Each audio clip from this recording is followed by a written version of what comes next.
themselves from foreign domination and exploitation.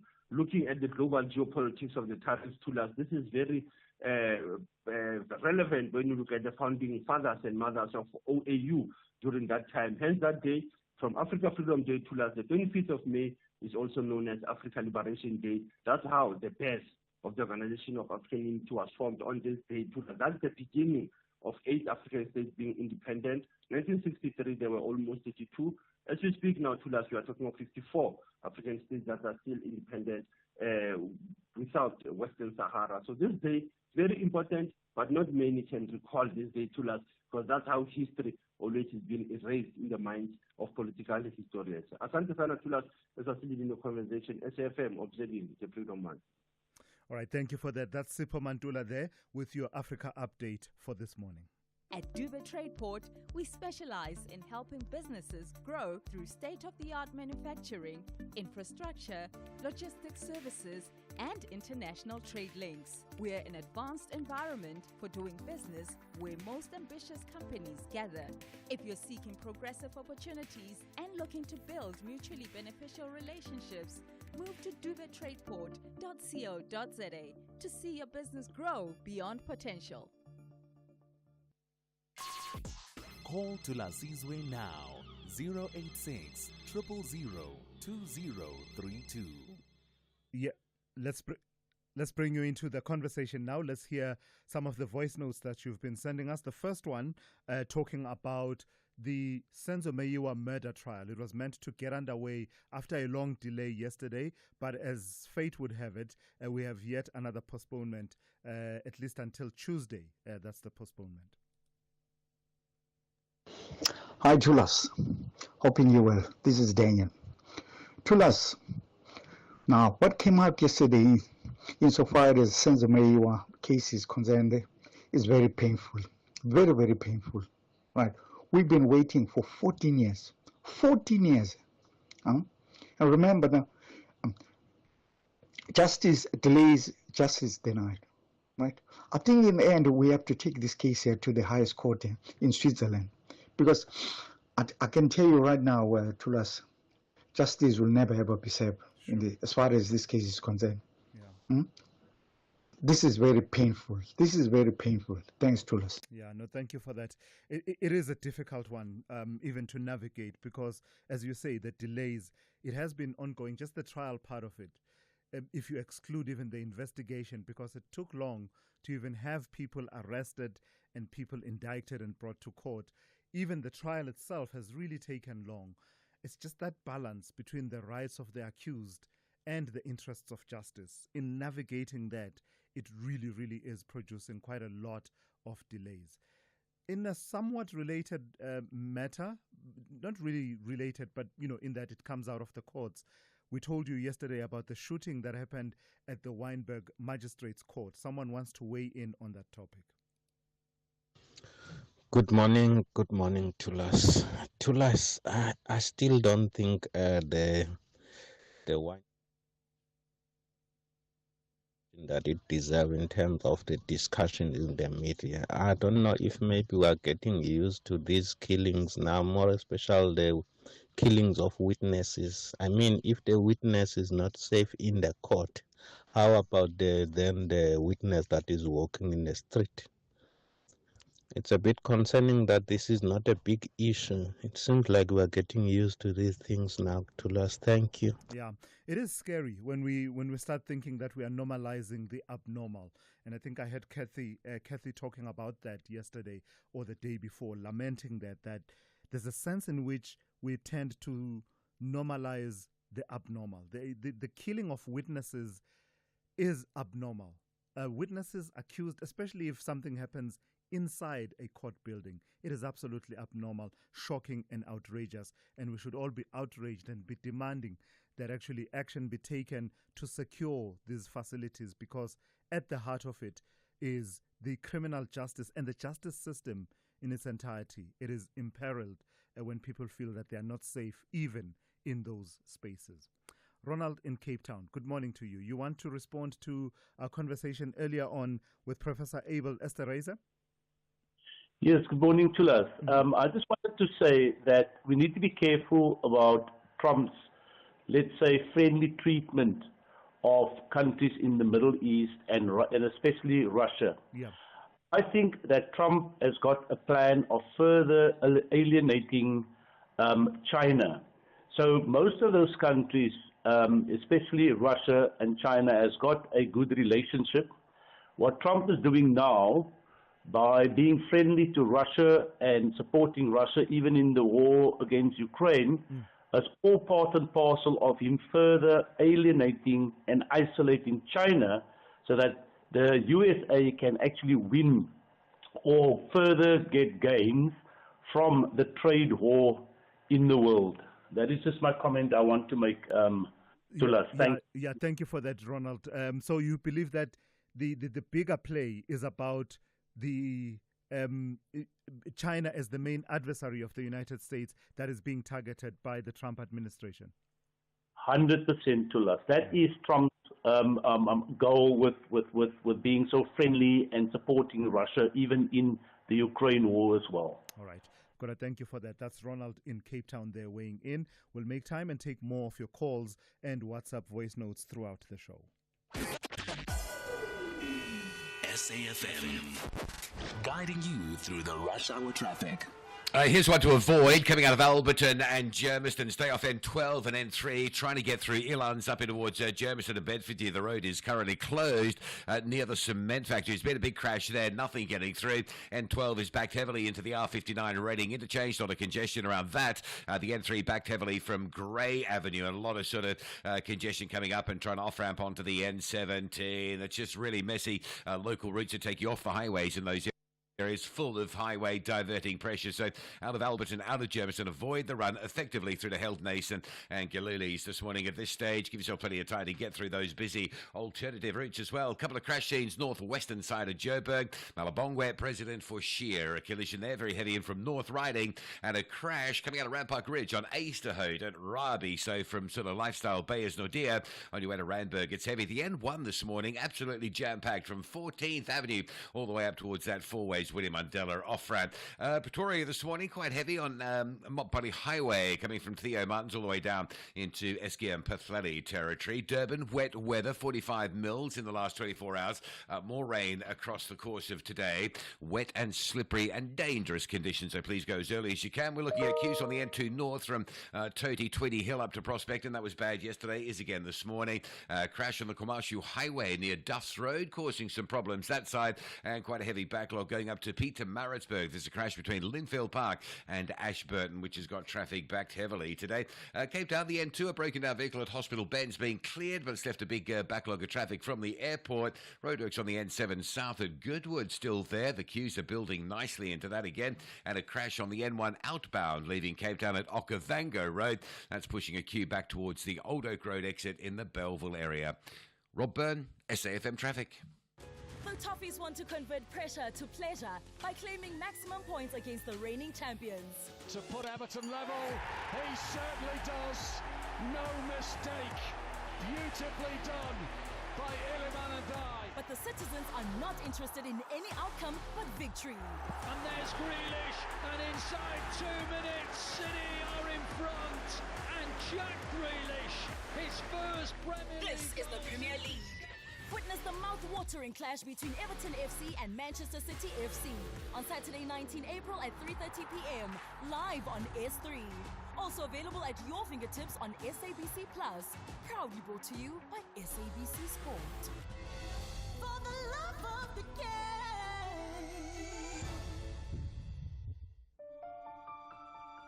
Meet Maria. Meet her family, the Ramirez.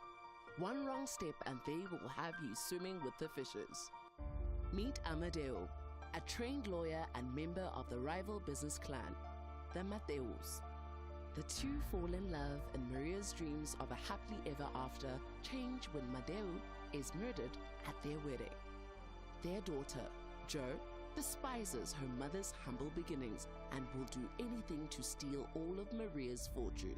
This is the world of Sweet Diva.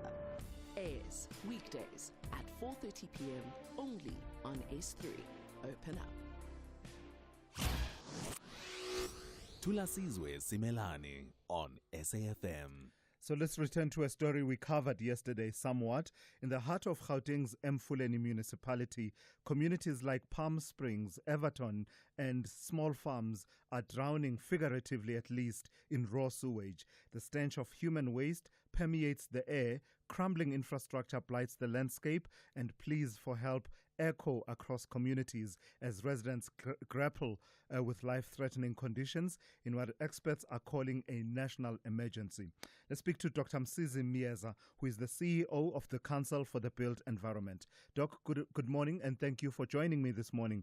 So please locate this crisis in Mfuleni local municipality within the broader national crisis, which you say exists around the issues of infrastructure, particularly wastewater treatment infrastructure. Good morning, Mr. Simelane. Good morning to your listeners, and thank you for having us. Look, I think for me, one of the challenges that is confronting us as a country is our ability to upgrade infrastructure at the same pace with the population growth that we are experiencing. And I think it's not an Mfuleni matter alone, but it might be dramatized or even more at a scale in Mfuleni for reasons that I'm going to advance shortly. But our ability to maintain infrastructure over a period of time is one that has led us to these kinds of challenges. So the majority of municipalities in the country are grappling with a similar challenge. One, there are a number of people who are coming into urban areas, towns and cities to seek opportunities. And our ability to expand infrastructure to respond to these needs, I think, is falling short. The second issue is our ability to maintain infrastructure, the current that is existing one, due to a number of reasons. Obviously, one would be the budgetary issues. But the second issue, local government has lost critical skills over a period of time, especially engineers, town planners, QSs, who are actually critical, and artisans who are critical in the maintenance and expansion of infrastructure. So all of these challenges make it difficult for a municipality like Mfuleni, which has other problems that have actually led to these challenges, to respond to what we are seeing today. I think for me, when we called it a challenge that requires national response, I'm not saying we're not doing it, but I think it requires more agency, because you can't have a township or a town where you have a sewer running in the streets. I think that's the lowest point. Yeah. So why is it that this crisis that you say manifests at a national level across many municipalities? Why is it particularly pronounced and dramatized in a municipality like Mfuleni? And how important would it be that we address it in Mfuleni, perhaps as a starting point in responding to the broader national crisis? Over the passage of time, we've seen various interventions, be it from the provincial government of Gauteng or National Water Affairs and other role players trying to resolve this issue. Precisely because in other places you might have a crumbling infrastructure, but Mfuleni, it's now at a point where it should be regarded as a national crisis. Because one, if you have water sewer running in the streets, it means that it basically living side by side with human remains or human nutrition, which it can have a number of side effects, i.e. infecting water that should be drained by the communities. Yeah. Secondly, it can also create or lead to waterborne diseases for children, because children will be playing and being exposed to such environment. And I think for me, one of the issues that we think we should be looking at this matter, it's an issue of human rights, because our constitution enjoins us to a healthy living environment. Yeah. And the fact that communities are subject to such, it does require not slogans, but a technical solution. And I think that is where professionals must come to the party and assist government in resolving this issue of violence. All right, let's leave it there for this morning. Thank you for your time. That's Dr. Msizi Mieza, CEO of the Council for the Built Environment. Thulasizwe Simelane on SAFM. A groundbreaking new study co-authored by researchers at the University of Cape Town and University of Utrecht has added new color and detail to our understanding of the extent of the vaping and e-cigarette usage among the country's teens. With a sample size of 25,000 learners, it is the largest study of its kind. Let's welcome Samantha Philby, who is co-author, who is based at the research unit on the economics of accessible products within the UCT's School of Economics. Good morning to you and thank you for your time. You and I have spoken before about the problem of the use of vapes and e-cigarettes, but this study is on another level. Tell me about the study itself and what it found. Sure. Good morning. So we spoke to around 25,000 high school learners in fee-paying South African high schools, and we essentially asked them, in the last 30 days, have you vaped? And on the basis of that information, we found that just shy of 17% of the learners in our sample reported that they currently use an e-cigarette.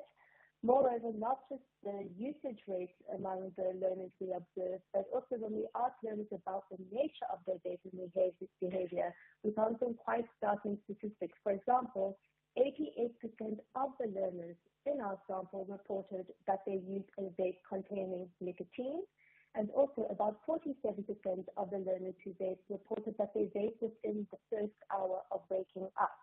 And what that suggests to us is that the learners in our country who are currently vaping are vaping in a way that is highly suggestive of nicotine addiction. So what does that say about the pipeline of dependence that is created at an early stage by exposure to such products as vapes and e-cigarettes? Sure. Well, it suggests to us that learners are highly vape dependent at a very young age, which points to the need for kind of urgent intervention, not only within the broader regulatory space of saying, right, we have this thing that young people have access to these products and we want to find ways to restrict their access, but also among the young people who are currently vaping, they are highly addicted to these products. And so we need to think about creative and multifaceted ways to address young people's addiction to these substances. Lastly, in terms of response, you in the study are advocating for progress around the Tobacco Products and Electronic Delivery Systems Control Bill. Why would that bill make a difference in this situation?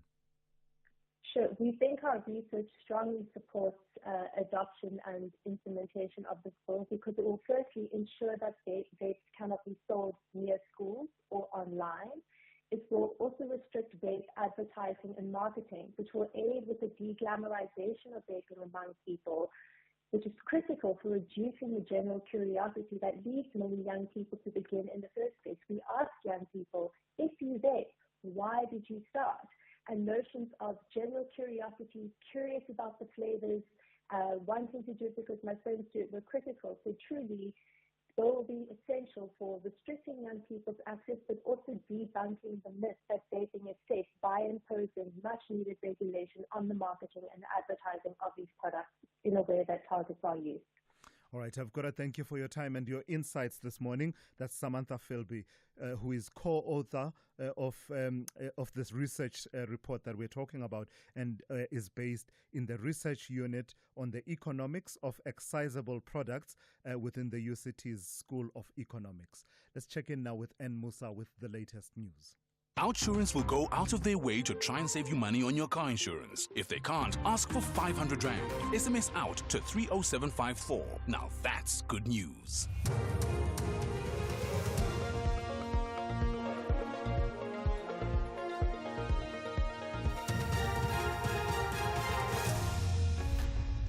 In our top stories, inquest into the death of Chief Albert Luthuli and South Africa appoints special envoy to ease U.S. relations.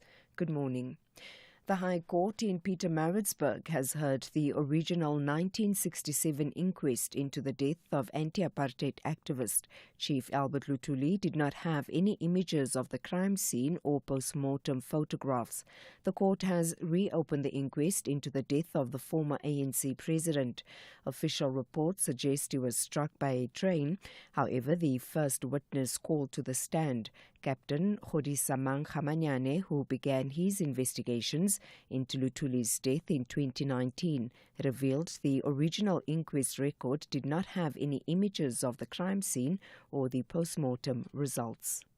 I also attempted to trace any photographs relating to the late Chief Albert Luthuli, as none were reflected, has been part of the inquest record.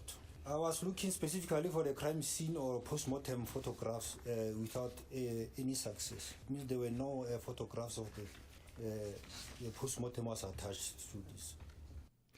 The kidnapping and human trafficking case of Jocelyn Smith continues today with the sitting of the Cape High Court at Saldanha Bay on the Cape West Coast. The trial within a trial centres around the admissibility of confession statements of two of the accused. They claim police tortured and coerced them into giving the so-called confessions. Kelly Smith, the boyfriend Jacuna Polis, and Stevino van Rijn are on trial. 7-year-old Jocelyn disappeared from Middelpost Informal Settlement in February last year. State witness Laurentia Lomba testified that a day before Jocelyn went missing, Kelly told her that she had sold her daughter to a Sangoma for 20,000 rand. The Gauteng Department of Education has condemned the theft of food from the National School Nutrition Program after 2 suspects were found in possession of food supplies meant for the Minerva Secondary School in Alexandra in Johannesburg at the weekend. The suspects, who are facing charges of possession of stolen food, were caught next to the school allegedly with bulk supplies of milk, tinned fish and other food items. Provincial Education Department spokesperson Steve Mabona. A 60-year-old man and a 36-year-old woman were found next to the school with the boxes of food belonging to the school. MEC is concerned by the criminal activities that are happening in and around our schools, and especially people who are going to steal food from our schools. He did condemn these criminal activities and encourage members of the community to always report to the police any criminal, nature that is happening in and around our schools. Government says it's confident former Deputy Minister of Finance, Mcebisi Jonas, is capable of delivering on the mandate he has been given in the USA. President Cyril Ramaphosa has appointed Jonas as a special envoy to Washington. Minister in the presidency responsible for planning, monitoring and evaluation. Marupini Ramakgopa was speaking to SABC News on the sidelines of the 3-day second G20 Development Working Group 2025 meeting at Somerset West near Cape Town. The minister says Jonas brings a wealth of experience and expertise. Precisely because he brings forward wealth of experience in business, wealth of experience also in government. If you can remember that he has been our deputy minister at some point, and also he served in the Eastern Cape. Therefore, I really do believe that the president have chosen someone with a balanced experience that would be able to convince the USA and to show them what South Africa is actually made all about. So I do know without a doubt that Mr. Jonas will definitely come back with what is needed for the cooperation of South Africa and the United States. And finally, Health Minister Aaron Motsoaledi has criticized African leaders seeking medical treatment abroad. The minister says this shows a lack of confidence in the medical and scientific capabilities on the African continent. He was addressing delegates at the high-level G20 ministerial dialogue in Sandton in Johannesburg. Motsoaledi emphasized the importance of strengthening local pharmaceutical procurement and investing in the continent's manufacturing capacity. Recapping the top story, the High Court in Pietermaritzburg has heard the original 1967 inquest into the death of anti-apartheid activist Chief Albert Luthuli did not have any images of the crime scene or post-mortem photographs. For SFM News, I am Anne Musa. Those were the top stories for this hour. Don't miss out on a possible car insurance saving. SMS out to 30754 for a quote. Outsurance, where you always get something out. You wouldn't want to pay more than you need to for medical aid, so why overpay for car insurance? Switch to Outsurance and you could save big every month. Lorette, a 61-year-old woman, is a real Outsurance client who saves a too good to miss 725 Rand a month on her 2024 BMW X1. Isn't it time you got the real deal? Don't pay more. Switch and save today. SMS out to 30754. That's out to 30754. With Outsurance, you always get something out. A licensed insurer and FSP, T's and C's online. SAFM, guiding you through the rush hour traffic. Some really big crash delays this morning. Joburg, here's the big one. The N3 at the cement factory, a crash there. All lanes currently blocked. A major delay alert coming in from Straightview and Phosphorus. The N3 is backed almost to Heidelberg Road. The N12 is backed beyond the N3 lines down to Reading Interchange and then backed up the R59 right down to Michelle Avenue.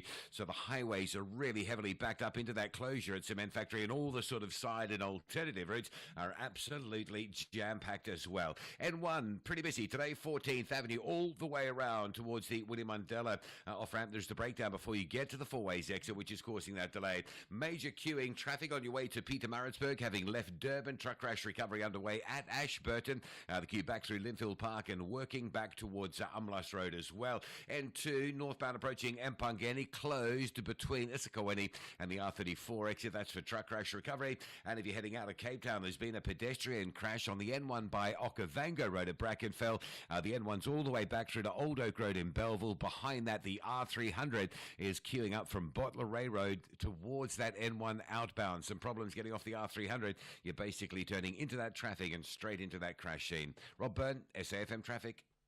It's a very good morning to you in your SFM Sports Headlines. Soccer coach Jose Rivero is praising the Bucks' brick wall defense with 4 clean sheets and 3 trophies in sight.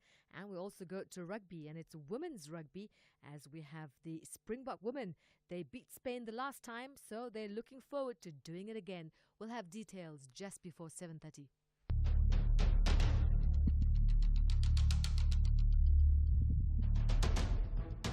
The Morning Brief with Thulasizwe Simelane. Weekdays, Monday to Friday, 6 to 9 a.m. The Morning Brief with Thulasizwe Simelane. Weekdays, Monday to Friday, 6 to 9 a.m. Hey, it's the second hour of the Morning Brief on this Tuesday. It's good to be in your company. It's just gone 10 minutes after 7. Here's what's coming up within this hour. In the first half hour of this hour, we'll focus quite extensively on the appointment that has been made by President Cyril Ramaphosa of former Deputy Finance Minister Mcebisi Jonas as his special envoy to the United States. The task at hand is, it sounds simple enough, but actually it is quite complex. It is to lead the effort to try and restore relations and advance South Africa's diplomatic and trade relations with the United States. And President Ramaphosa citing Mcebisi Jonas's extensive governmental experience. But will that be enough in terms of what he will need to undertake the task at hand? And also just the multi-pronged nature of it, that you are not only engaging with the government in the United States, in Washington, but also various other sectors, including the private sector. So what skill set does Mcebisi Jonas bring that will stand him in good stead in trying to advance that mission that he has been entrusted with by President Cyril Ramaphosa? But also I'm a bit curious. It would seem there's a conscious choice that President Ramaphosa made, that I would rather go with an envoy as an immediate step as opposed to replacing Ibrahim Rasool in terms of appointing an ambassador. All of that, I will tease it out with my guests within the next few minutes. And my guests will be Professor Richard Culland, and that conversation coming up in the next few minutes. But also I'll then be in conversation with Martin Kingston of Business for South Africa. And then later on in this hour, at about 10 to 8. We will bring you that interview with the spokesperson of the Hawks in the Eastern Cape, Ndipiwe Mhlaguvana, and we'll be talking about that project, the Indwe Sports Stadium in the Emalahleni local municipality, which remains incomplete despite 24 million rand having been spent on the project. It had started out as being budgeted at 11 million rand, but as you know, as happens in a number of these projects, it has now ballooned to 24 million rand, and yet the project is not done yet. So that's how it's looking in this hour. I look forward to your engagements. The second hour of the Tuesday edition of the Morning Brief starts now. We've upgraded. Our new GIS-linked national address database lets us connect with you better than ever before. By visualizing licensed and unlicensed households nationwide, we can ensure timely communication. Our payment reminders are a crucial tool to help you stay compliant and avoid penalties, empowering you to take proactive steps. Efficient electronic communication helps us collect fees seamlessly, bolstering the SABC's mandate in line with Section 27 of the Broadcasting Act. TV licenses. Pay yours, make a difference. Rise and shine every weekday morning on Expresso. Now, whether it's a motivational Monday or even a Health Tuesday, this is the best way to start your day. Let our trending tech keep you ahead of the curve. Join us online and vote in our fashion poll. Elevate your cooking skills every Wednesday. It's the best and morning entertainment. So wake up with us. 6 to 9 a.m. on S3. Cheers.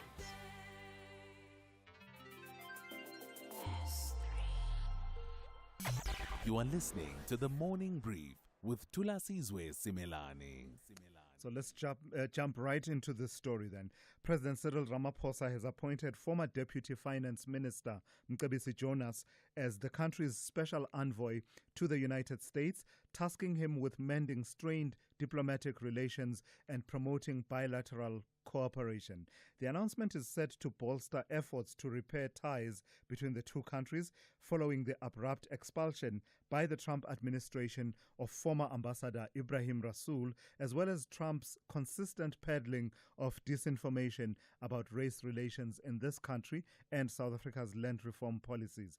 Let's start the conversation with Professor Richard Calland, who is Adjunct Professor of Law and Governance, as well as a political analyst. Good morning to you, Professor Calland, and thank you for your time. Just the choice of envoy, Mcebisi Jonas, what do you make of that choice by President Ramaphosa? Yes, a very good morning to you, Thulas. It's an intriguing choice, isn't it? And it begs several questions, I think. You've raised a couple of them already in your intro. One of them is, what's the relationship between this role and the ambassador? The ambassador position, of course, being unfilled at the moment. Secondly, the question of whether this is the right appointment. And thirdly, what is the specific role? I think the specific role has to be a deal-making role. I can't claim any particular expertise as to how to deal with President Donald J. Trump. I think that is a particularly challenging assignment. But what I think seems to work, if you look at the way in which different leaders, different governments and administrations have tried to deal with him, not just during the period since January, but also during Trump 1 a few years ago, was that you have to mix a kind of firmness, a determination to stand up to someone who will trample you otherwise, along with a willingness to do deals and to be transactional. And in those terms, I think someone like Mcebisi Jonas, who is an experienced political actor, but also an experienced business actor, may be as good a choice as anyone. Certainly his integrity and his strength of character is beyond reproach or doubt. He proved that during the state capture years, and his willingness to stand up to President Zuma, his refusal to take the 600 million rand bribe from the Gupta brothers to be the finance minister, and his willingness to go public with it, which was an extraordinarily brave and important act at the time. So I think his integrity, his backbone, his strength of character, it puts him in as good a position as anybody to play this role. How important is it that the work is undertaken and not directed just at government officials of the Trump administration in Washington, but that it is all-encompassing. I seem to read that in the mandate, at least as communicated by the presidency, that his mandate goes beyond, confining himself with engaging with government officials, but with the private sector, and one imagines civil society as well in the United States. Yes, I think that's a correct read, and that's of course where it starts to get a little perhaps blurry as to the different roles here, because at some point an ambassador will be appointed, and of course there are already other diplomats in the mission in Washington D.C. And what then is the difference between the roles in terms of the broad public diplomacy role?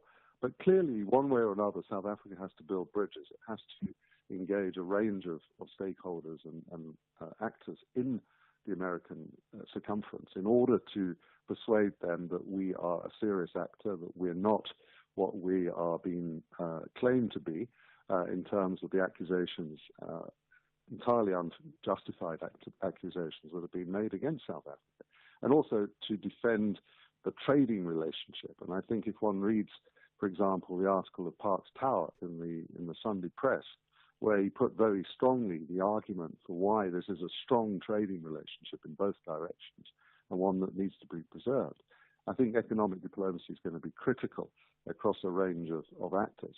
Of course, people on social media, I'm sure you've seen it too, have already pointed out that Mr. Jonas has made some quite strong and disparaging remarks about President Trump a few years ago in 2020, and that video is already circulating, and people are saying, well, what's the difference between this and what former Ambassador Rasool had to say about Trump? I think the difference is that Mr. Jonas is not going to be there as a diplomat. He's going to be there as a deal maker, someone to fight on a number of fronts, as you say.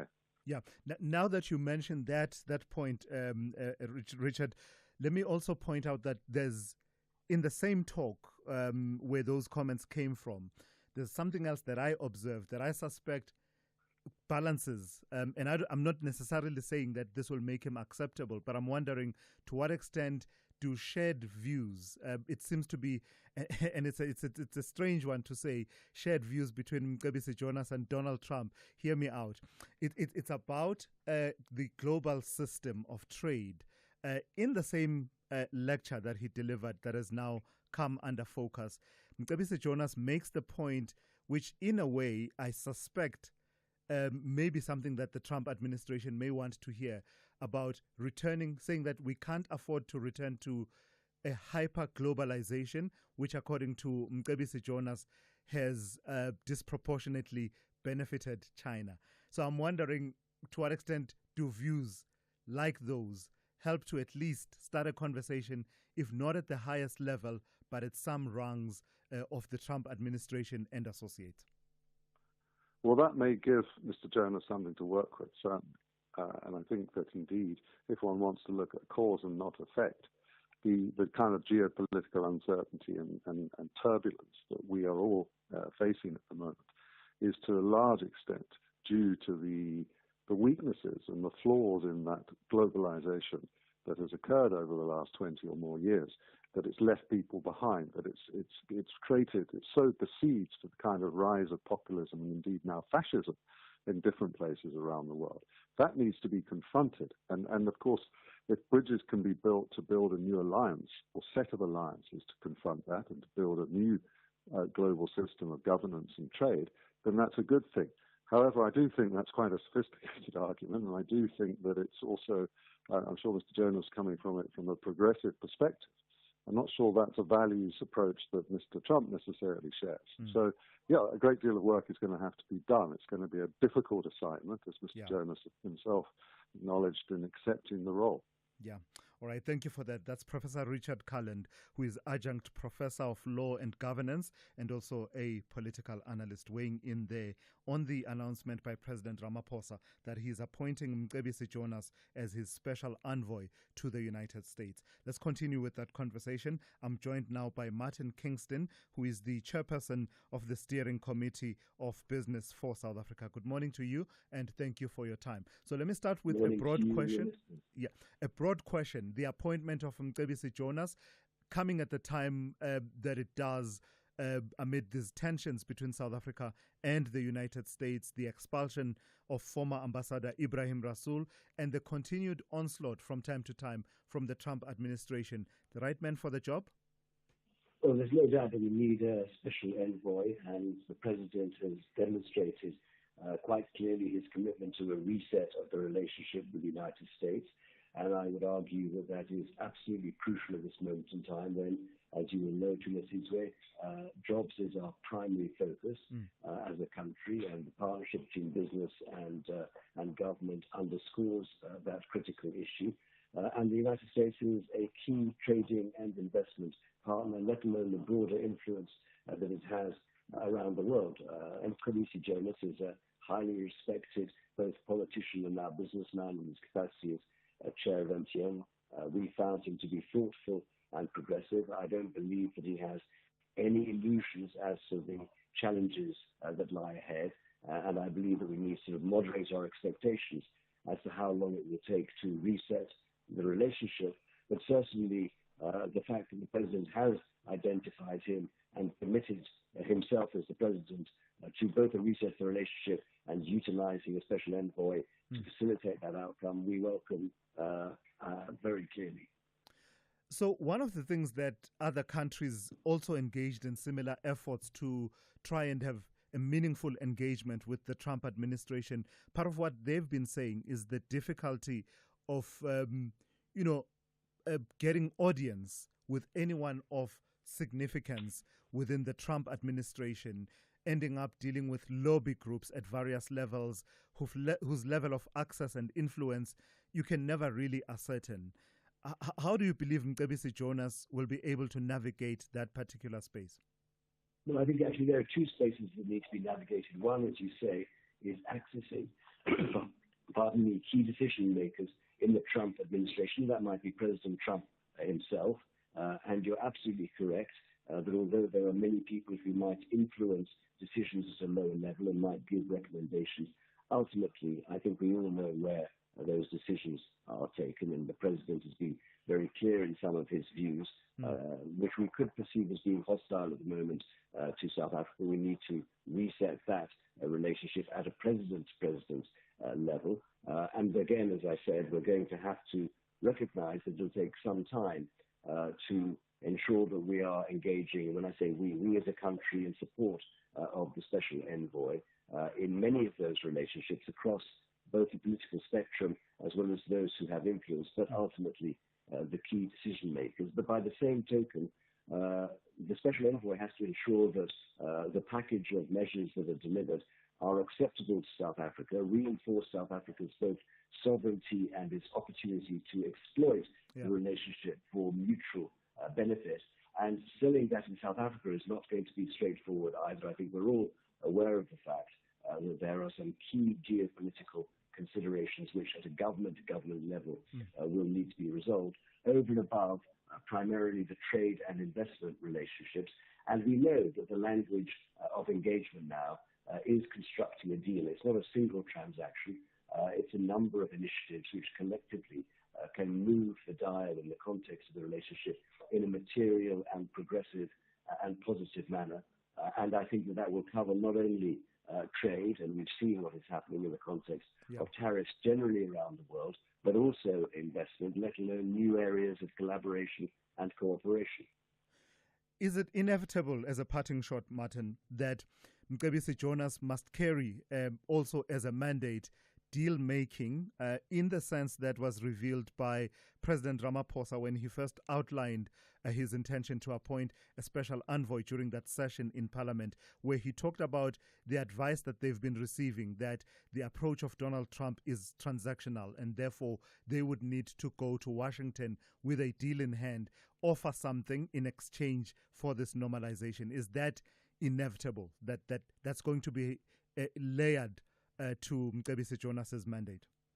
That is undoubtedly the case, and the focus of Mcebisi Jonas and whoever is supporting him in that process must be, as I said, a package of measures. We can call that deal-making. In the context of trade and investment, it might extend into strategic minerals. It might extend into cooperation in third countries in Africa, which, as a package, resets the relationship, boosts economic growth in South Africa critically, generates jobs, and is welcomed by the American administration and ultimately, of course, by President Trump himself. Right, I've got to thank you for your time, Martin. That's Martin Kingston, who is chairman of the steering committee of Business for South Africa.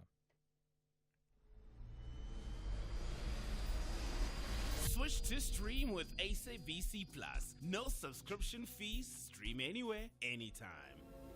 Zero subscription fees. Download SABC Plus on Android or iOS and watch the Betway Premier Soccer League, the English Premier League, and the Bundesliga live. You can also catch up with Uzalo, Skim Sam, Generations on demand and listen to your favorite radio stations live. Ukhozi, Umhlobo Wenene, Radio 2000 and 5FM, all for free.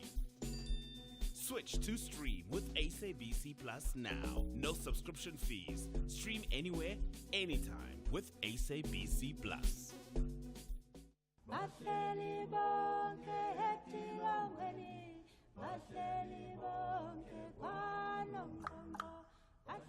April is Freedom Month, a month to reflect, celebrate, and move forward. SAFM is bringing you powerful stories, insightful debates, and voices that shape our nation. Stay tuned to SAFM, where freedom, history, and the future meet. SAFM, leading the conversations that move us.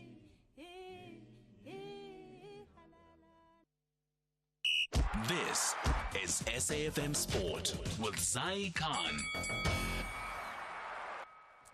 All right, Zai, welcome back. We're talking football once again. Orlando Pirates taking center stage. Yes, they are, Thulas. And I think they do have a bit of bragging rights with their coach, Jose Rivero, praising their brick wall defense, 4 clean sheets. And apparently they have 3 trophies in sight. Well, we'll just have to wait and see because the pressure is building for this team. They're facing Chiefs in the Nedbank Cup final, and that clean sheet streak may be under threat. But let's go now to Coach Jose Rivero, hailing his side's iron defense after the Buccaneers notched up 4 straight clean sheets. The latest came in their 1-0 win over Maruma Gallants to reach a 3rd consecutive Nedbank Cup final, an unprecedented feat in the PSL era. Rivero saying their defensive discipline gives them belief they can win all 3 trophies, the league, Nedbank Cup and the CAF Champions League. Pirates beat MC Alger 1-0 on aggregate in the CAF quarters. They face the Egyptian side Pyramids this Saturday in the Champions League, and they're riding high, looking forward to the Nedbank Cup final against Kaizer Chiefs, which will happen on the 10th of May. Moses Mabhida Stadium, make a date. Now, Kaizer Chiefs' 2-1 win over Mamelodi Sundowns in the Nedbank Cup is still a talking point, and it could mark their return to African football with a CAF Confed Cup spot guaranteed for the cup winner. With Sundowns and Pirates all but locked in for the Champions League via the league, Chiefs are now front runners for a continental return. Their coach Nazruddin Nabi was once under pressure. He now finds himself 1 win away from both silverware as well as a revival. Let's go to rugby news. There's been excitement building with the Springbok women's team. They're in action, especially after they've had a wonderful run so far. While they have Operation Spain in sight, they've arrived in Alicante for their test in Elche, fresh off a 50-17 win over an England age group team in France. Coach Sves de Bruin says focus is sharp and energy is high. South Africa beat Spain 36-19 in their last meeting, but de Bruin warns past results won't count in different conditions. Saturday's match is key preparation ahead of the Rugby World Cup taking place in August, where the Bok women are grouped with France, Italy and Brazil. But now all eyes will be on Spain come this Saturday. Cricket news. Juandre Pretoria scored a brilliant century as he held the Titans' fight back to help them secure a draw in their Cricket South Africa 4-day series final encounter, and that's against the Lions at Wanderers yesterday. The Lions and the Titans were crowned joint champions and will share the trophy. More cricket news. MS Dhoni helped the Chennai Super Kings end their 5-match losing run with a 5-wicket victory over the Lucknow Super Giants in the Indian Premier League. And finally, tennis. The world number 3, Alexander Zverev, getting his clay court season back on track with a 6-4, 6-1 win over the Frenchman Alexandre Miller in the first round of the ATP event in Munich. That's a wrap of the Morning Brief Sport. More top of the hour. I'm Zai Khan. Good morning, I'm Anne Musa. In the headlines, presidential spokesperson Vincent Magwenya has clarified the role of a special envoy in comparison to an ambassador. He says it's a separate process from the appointment of an ambassador. The High Court in Pietermaritzburg has heard the original 1967 inquest into the death of anti-apartheid activist Chief Albert Luthuli did not have any images of the crime scene or post-mortem photographs. And KwaZulu-Natal Cooperative Governance MEC Thulasizwe Simelane is urging residents across large parts of the province to take extreme caution following a level 4 weather warning for disruptive rain by the South African Weather Service. I'll have details on these and other stories at 8. SAFM, guiding you through the rush hour traffic. It's a very busy Tuesday for a lot of motorists around the country. Here's the big ones coming out of Germiston and Alberton, the N3, a big multi-vehicle pile-up just opposite the cement factory. Vehicles and trucks involved in that. It is a mess. The N3 is currently closed at the cement factory, so major delays. They start around the Heidelberg Road exit, just coming out of Spruittville. You'll see pressure from the Heidelberg Road all the way to the closure. The N12 that runs into the N3 at Elands is back to the Reading interchange and then back down the R59 north to Swartkoppies Road. So that's a big mess as well. And of course, all the side roads and alternative routes locally in that Germiston and Alberton area under real pressure. Also crashed this morning in the wrong place. Mike 1 motorist, the collision near Empire Road. The Mike 1 from Boyson's, M2 from Joe Slovo, heavy backlogs there. A breakdown on the M1 North before William Mandela. That's a heavy queue that extends all the way back to 14th Avenue, deep in the Velden Park area, all the way through to Four Ways today. Truck crash recovery underway on your way into Pietermaritzburg, having left Durban, all that unfolding just by the Ashburton exit. One lane open. Major delays now from Umlas Road. If you've got to get to Pietermaritzburg from Durban, probably a good idea to travel later once they've cleared that scene and that enormous backlog is being cleared through as well. N2, eSekoweni through to Mpangeni going north remains closed. There's also a big truck that's overturned there. And Cape Town terribly badly backed up on the way out of town through Brackenfell. A pedestrian involved in a crash by Okavango Road. The N1 out of town queues right back to Durban Road at Belleville. Behind that, the R300, you could argue, is probably even worse. The R300 queues from the Stellenbosch Arterial in the sort of Delft-Kales River area all the way up to that N1 outbound. You basically got traffic trying to get off that R300 that's turning right into that crash and certainly right into that big backlog of traffic. N1 coming inbound from Eustonburg through Brackenfell, quite slow with onlookers as well. With your traffic update, I'm Rob Byrne. SAFM 104 to 107 nationwide, leading the conversation. The business update on SAFM. Good morning to you once again in Dowling. I had to Google what LVMH stands for this morning. But it was interesting. Louis Vuitton, Moet, Hennessy. That's the full That's the full Monty in as far as luxury goods is concerned. Tell me about them and their sales declining though in quarter one. So the world's largest luxury goods company reported a 3% decline in sales for the first quarter, falling short of expectations and signaling a slowdown in the luxury sector.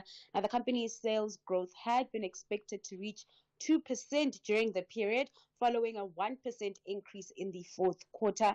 But the 3% decline indicates a challenging start to the year, with consumers seemingly exercising caution in their purchases of high-end goods amid economic uncertainty. Now, the disappointing sales performance led to a 7.5% drop in LVMH's depository receipts traded in the U.S. Analysts at Bernstein described the company's start to the year as difficult. We've seen European luxury brands like LVMH shift their revenue streams over the past years. Companies had been relying on the American consumer to drive growth as the outlook for China, a key market, remains subdued. Analysts quite disappointed and concerned about the prospects of the luxury sector, because in the fourth quarter, when we saw those numbers come out, it did seem like those counters are starting to stage a recovery. But following this print, many are quite skeptical about that recovery, as LVMH is seen as a bellwether for the sector. In the pharmaceutical sector, and Dowling, tell me about Pfizer. Why are they ditching plans for developing a daily weight loss drug when the market seems to be ripe for that kind of a product, as we are seeing with other products in the market? That's right, Tulas. They were looking to compete with the likes of Novo Nordisk and Eli Lilly, but they had to discontinue the development of its experimental weight loss pill due to safety concerns after a patient in a clinical trial experienced potential liver damage. Now, the issue was resolved once the medication was stopped, but the company said it was prudent to stop further development of the drug. This decision comes after Pfizer had previously scrapped development of a 2-daily version of the drug due to high rates of side effects such as nausea and vomiting in a mid-stage trial. Many patients dropped out of the study, and so the group couldn't continue with the trial. Now, Pfizer had been testing a once-daily version of the oral drug candidate, which targets the GLP-1 hormone to aid in weight loss, similar to the likes of Ozempic owners Novo Nordisk GLP medication that was rather initially made for diabetic patients. Novo Nordisk had also developed a similar drug to Ozempic targeting weight loss that's called Wegovy. So Pfizer really looking to gain traction within that market, but it doesn't seem like they're getting the formula right. They had hoped that the once-daily formulation would offer a better tolerable profile, but the latest safety issue has led to the discontinuation of further development. There's a distinct sense, though, Dowling, that that market, the daily weight loss drug market, is ripe at the moment. And actually, we've reached a point where lots of research will be going into it over the coming years. Give us another roundup of market activity here at home and elsewhere in the world. Kicking things off in Asia, now markets in positive territory, with the exception of China's Shanghai index. There is some hesitation ahead of China's GDP print due this week. With that, we are seeing the Chinese Shanghai index down about 0.16%. Meanwhile, in Wall Street, futures are in the red, reversing yesterday's gains. This despite improved market sentiment. Back at home, stocks in the green, with the all-share jumping over 2%, while the rand recovers and sits comfortably under the 19 rand mark at 18.83 to the dollar. This, of course, being boosted by a weaker dollar, as well as constructive talks between the GNU's anchor parties, the ANC and DA, which seems to be improving sentiment here at home. That's how Dowling Lechela there with the second update of the morning. Look out for more of her insights in the third report, which will be coming up just after 8:30, in which report she will then give you a sense of the kind of trading day you can expect for this Tuesday. Pressure keeps mounting and the thirst for maximum points has drastically increased. FC Union Berlin and VfB Stuttgart are in a tense battle for victory. This is the Bundesliga. Football as it's meant to be. Do not miss out on FC Union Berlin versus VfB Stuttgart on Saturday, 19 April at 6:30 p.m. Streaming live on SABC Plus and SABC Sport on DTT Channel 4. Proudly brought to you by SABC Sport. For the love of the game. The wait is over. I've been hustling, grinding, and now it's time for the glow up you've been waiting for. Unapologetically, made the pay. From the grind to the glam. Anelezondo the glow up on Saturdays at 8 p.m. only on SABC 1, Mzansi for sure.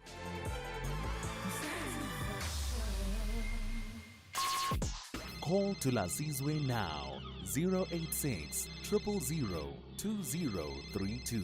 Yeah, lots of engagement from you this morning around the appointment of Mcebisi Jonas as the special envoy for President Cyril Ramaphosa to Washington. So let me go straight to it. Let me start with Nhlanhla in KwaZulu-Natal. Good morning to you, Nhlanhla. You want to talk about specifically the issue of transparency in the delegations to be sent to the United States. Yeah, good morning, my brother Thulasizwe, and thank you for allowing me to exercise my constitutional rights. My brother, I believe democracy is a case and culture. It's a continuous improvement. You see, in terms of transparency, just like Chapter 10 of the Constitution states, basic values and principles of government administration. We need to know what are those deals that are going to strike, since ESA is demanding South Africa to strike out the Israel case, and then also the issue of our land. Yeah. Yes. We need to know what are those things that are going to make on behalf of our country. They mustn't go there and make deals that we don't know, and then they come back. We are going to face major problems without knowing why are we suffering. For far too long, we've been made ignorant and stupid. Hey, my brother. Yeah, I hear you. Nhlanhla, thank you for that. That point that you make is well made around the issue of transparency. And I suspect a lot of people will share that sentiment that whatever deals are made to normalize relations between South Africa and the United States, transparency must also be a feature of those deals. Let me go to Mokoena in Rustenburg. Good morning to you, Mokoena. Also on the appointment of Mcebisi Jonas as special envoy. Good morning, Thulasizwe. How are you, my brother? Very well. How are you? Good. I don't know as South Africans whether there is a vacuum of leadership. I don't think you could have chosen a person of the character of Mcebisi Jonas to go as a special convoy to go and try to sort out things with Donald Trump or with America for that matter. The man recently, I think it was 4 years or 3 years ago, where he came out and said that Donald Trump is a narcissist, is a racist. He wondered at how did we end up having a person like Donald Trump leading a strategic country like America. So, so what is going to happen when a person comes with that notion, saying that that's how we view you as a leader? And are you expecting Trump to be happy about that? What do you say, Mokoena, to the argument that has been advanced that Trump has people in his cabinet and his leadership who've said far worse things than Mcebisi Jonas said about him? You are referring to Americans. Here we are talking about South Africans. And again, Mcebisi Jonas is also a liar. He came out and lied, said that he was offered a 600 million in cash bribe. He could not substantiate that with any type of any evidence. It was just only his words.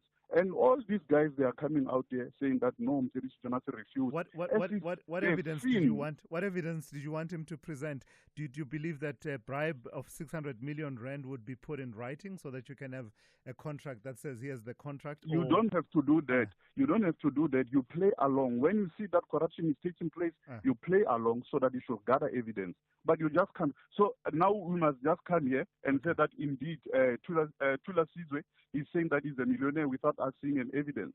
No ways. So I don't view him. I think they could have chosen somebody else. Gotcha. Like Mandela said, we don't care whether the cat is black or white as long as it can catch mouse. We have a person like Tony Leon. You could have chosen a person of that stage. Whether it's white or black, it doesn't matter. 100%. As long as it's going to advance the strategic means of production for South Africa. Mokoena, thank you very much. That's Mokoena in Rustenburg. Let me go to Mike in Newlands. Good morning to you, Mike. You also want to talk about Mcebisi Jonas and his appointment as special envoy. This is what I do. You know, once you insulted a friend, You can apologize afterwards, but the relationship is never the same. And we had Thulasizwe Jonas, who I happen to have a lot of time for. He's, in my opinion, the only guy in the ANC that I know aware of who actually didn't steal from us. And so when he was appointed special envoy, I thought fantastic. But what I didn't know was that he went around making speeches calling Trump a racist, a homophobic, which are anti-gay, a narcissist, which is the definition of somebody needs medical treatment because there's an excess interest in himself, and he calls Trump a right-winger. Now, this is going to go back to America. We are sending poor old Mskisi Insubulas over there to represent us. And how on earth is he going to do that when our country is in such a mess? I cannot understand, Thulasizwe, how did Ramaphosa not check this guy's credentials? And why is Thulasizwe Simelane going? Because he's going to fail. We need to stop digging our grave. And one final point I would like to ask. Yeah. I was asked yesterday about this 2 times, and so many people are better informed than me. I had no idea that he was called a racist, homophobic, and narcissist by Thulasizwe Jonas because there was nothing on SABC, and I listen to SABC for my news. I didn't hear. I want to hear him say that. I want you guys to play the soundtrack. So when we listen, we in South Africa are not going to turn around and say, oh, he failed again because Trump is so bad. We don't know that if we don't hear exactly what he said. We need to know in South Africa exactly the truth, and we're not getting it. We're getting like half a picture. But thanks so much, Thulasizwe, and I must say, I think we must stop digging, get rid of Thulasizwe Simelane, and I like your previous caller. Yeah. Let's get Tony Leon in. He's the man for the job. He was an excellent ambassador before. All right, Mike. You'll do a good job. Thank you. And of course, the big difference, of course, is that Thulasizwe Jonas is going there as a special envoy and not as a as an appointed ambassador. That is still going to happen. It hasn't happened yet. Peggy, good morning to you. You're calling from Mpumalanga, also on the same issue. Good morning, Thulas. I'm a little bit perplexed or perturbed, and I'm very disturbed and flabbergasted by the people who give Donald Trump praises as if he's God. Thulasizwe Jonas, whatever that he said about Trump, he's a politician, number one. Number two, Trump has got a right to say whatever he wants to say at his own accord. They are going to discuss issues that are going to assist South Africa and America, and they must take personal issues aside and deal with issues decisively and deal with issues as leaders. We don't have got this. They're not to deal with Mickey Mouse things as to say, what have you said in the past? Trump, Mr. Jonas has been charged with a responsibility to see to it that he fulfill the obligation given. Yeah. The president has got his own reasons as to why did he send him there. All right. He doesn't want to send people like Tony Leon who are going to drive their own agendas. People who will say that this is okay and this is... You have seen what Elon Musk has done. Yeah. And I have understood very well that the best friend of Elon Musk is a friend of Verwoerd. Is a friend of a grandson of Verwoerd. The person who, orchestrated apartheid in South Africa were in this mess because of those kind of people. Right. But in a nutshell, my brother, and respecting your time, I support the president and I support Thulasizwe Jonas. He mustn't fear. He must talk to Donald Trump as the Americans are talking the way they want with South Africans. All right. Thank you. Peggy, thank you for that. That's Peggy in Mpumalanga. Let me go straight to Jackson in Sandton. Good morning to you, Jackson. Also on the same issue of Thulasizwe Jonas. Hey, Thulas, how are you? Good, how are you? Thulasizwe Jonas, that guy who was promised 600 million rand by 2 people. Yeah. And when asked which one it was, it could be AJ, but I wouldn't be surprised if it's Atul. Yes. Really. But if you and your brother promise me 10,000 rand, yes, I would never be confused about that. 600 million. And then he doesn't know. And he is called a credible witness. Seriously? Really? So Jackson, that's okay. That's his claim to fame. Beyond that, what else? Well, I mean, he's a long-standing activist, and he served in government in the highest levels, was Deputy Minister of Finance, and stood up when standing up was perilous in terms of your career. No, stood up against what? Against the direction in which the country was going. Which direction did the country go, and where are we now? But you and I know what we're talking about. No. You and I know about what was happening at that time and how perilous it was to speak out at that time. I want you to relate, though, what you're saying, the criticism of him, and I'm not seeking to defend him. Relate it to the task at hand right now. What makes him, if you're saying is not suitable, what makes him unsuitable based on everything that you've just said about him not remembering which of the Gupta brothers made him the offer, etc.? Yeah, because that is the one thing that put him in the limelight, as him standing for defending the country, defending treasury and whatever, on the basis of something that he couldn't remember before the Zondo Commission. Mm-hmm. You see, so that's why a lot of the so-called evidence of the Zondo Commission is purely circumstantial. Even people like Feki Mento, they described houses that don't exist. Yeah, but the difficulty, though, Jackson, as I let you go, the difficulty is none of the people that said we will review this thing till kingdom come have actually followed through. As I was saying, if the findings are that weak, why have they not been challenged? But I've got to go. Thank you for that, Jackson in Santon. Let me take a quick traffic update. We will make more time and take more of your calls. SAFM, guiding you through the rush hour traffic. Very heavy going north around Joburg this morning. N3 stays closed at the cement factory in Germiston. That's northbound. The N3 back from Phosphorus Spraitview this morning from sort of Heidelberg Road territory. The N12 coming up to N3 into the closure is back to the Reading interchange and back down the R59 north as far as Swartkopies Road. The highways are dead still and there's major delays on the alternative. Some people trapped can't get through that cement factory area as well, so they're having to sit in the highway for the longest time. N1 north breakdown before William Mandela. Heavy coming up from Velfreden Park and a crash on the Mike one at Empire Road, slowing traffic through the Crown interchange. Durban, fatal collision on the Komashu Highway at Duffs Road, so that's all very slow going. Truck crash recovery around Ashburton. Major delays this morning from Umlas Road on your way up towards Ashburton, and beyond that, if you're trying to get through to Pietermaritzburg, might want to travel later. And Cape Town, the crash on the M1 out of town at Okavango Road's being cleared. Traffic is in a recovery mode, which means the R300 is dreadful this morning. Big queues up towards the N1 that starts back beyond the Van Riebeeck Road exit. Rob Byrne, SAFM Traffic. Bahlabani Bantwa and Abafana Bestende are both aware of the uphill towards the wrap-up of the season. They are searching for nothing but a win. Catch the exhilaration of Mzansi's football, Marumo Gallants versus Golden Arrows, on Saturday, 19 April at 2:30 p.m. Live streaming on SABC Plus and SABC One. Then at 3 p.m. on SABC radio stations. Proudly brought to you by SABC Sport.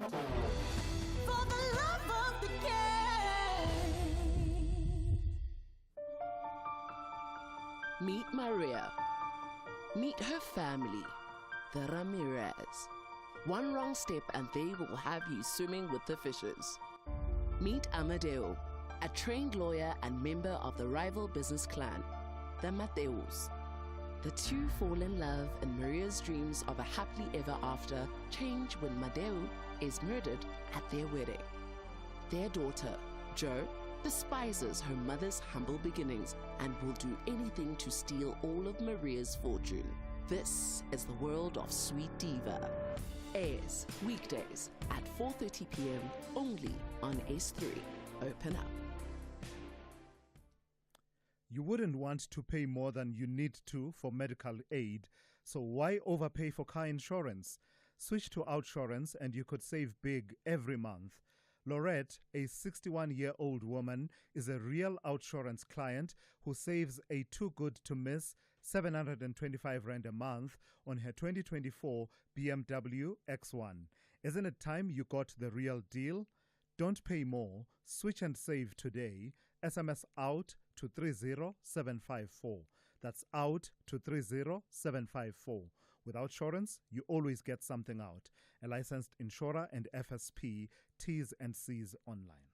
This is Thulasizwe Simelane on the Morning Brief.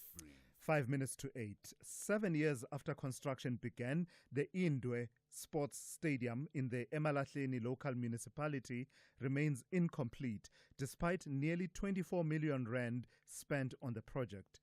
What began as an 11 million rand development intended to uplift local sports has become a drawn-out saga of stalled progress, community frustration, and an active fraud and corruption investigation by the Hawks. Speaking of the Hawks then, let's welcome Dipiwe Mhlaguvana, who is the Eastern Cape Hawks spokesperson. Good morning to you, and thank you for your time. Just give us a sense of the extent and scope of your investigation into this particular project.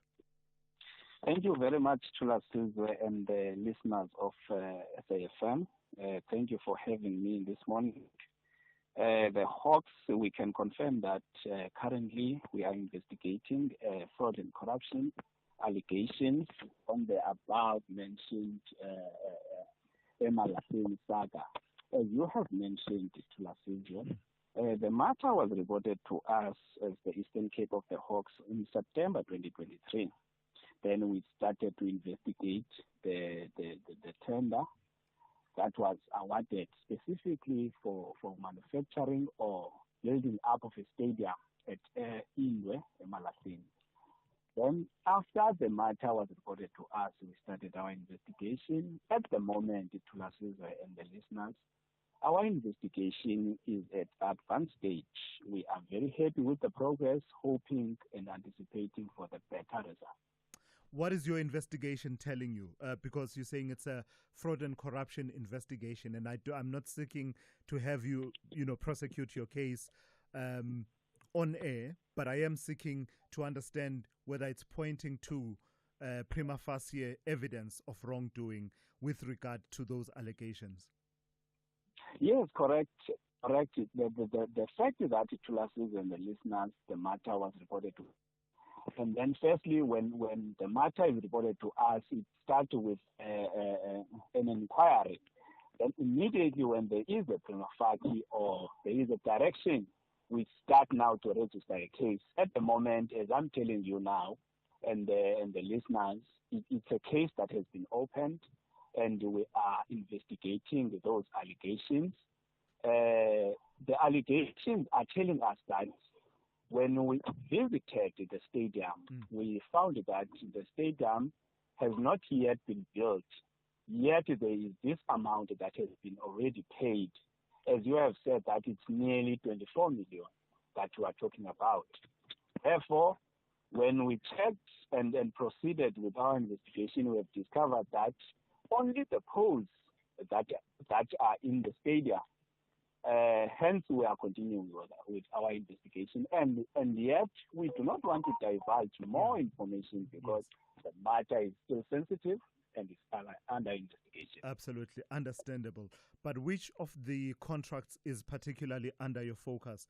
Because there was an initial contract in which the contractor MBS Civils JV, we are told, was paid 10 million rand, but they abandoned the project at some point. Then there's the new contractor who was tasked with finishing off, that's MVI Construction and Maintenance, but even that has not made much progress since they were appointed in 2023. So which one of the two contracts is under your particular focus? At the moment, Thulasizwe, we are not specifically directing our investigation to a particular contract.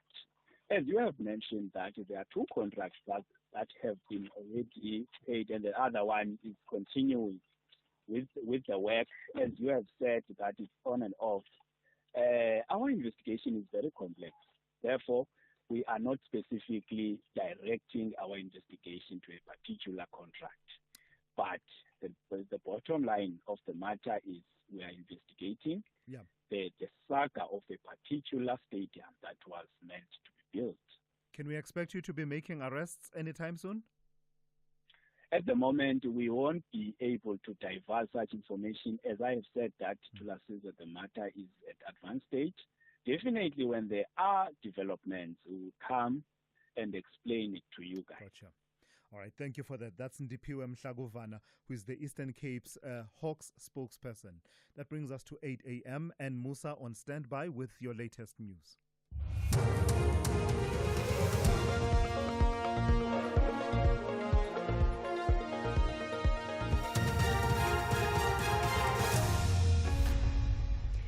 In our top stories, Presidency clarifies the role of a special envoy and inquest into the death of Chief Albert Luthuli. Good morning. Presidential spokesperson Vincent Magwenya has sought to clarify the role of a special envoy in comparison to an ambassador. President Cyril Ramaphosa has appointed the former Deputy Finance Minister, Mcebisi Jonas, as a special envoy to the United States of America. He will serve as the official representative of the President and the Government of South Africa. In this capacity, Jonas will advance South Africa's diplomatic, trade and bilateral priorities. He will also lead negotiations to foster strategic partnerships. Magwenya says the roles of ambassador and special envoy are different. It's a very separate process from the appointment of an ambassador. This is an appointment that's aimed at accelerating the level of engagements between ourselves and the United States. The President has recognized the sense of urgency for us to work on enabling the resetting of the relationship between South Africa and the United States. The process to appoint an ambassador is a separate process. He will be reporting directly to the President, working closely with the Ministers of International Relations as well as trade and industry on various specific issues that are pertinent with respect to our relationship with the United States. The High Court in Pietermaritzburg has heard the original 1967 inquest into the death of anti-apartheid activist Chief Albert Luthuli did not have any images of the crime scene or post-mortem photographs.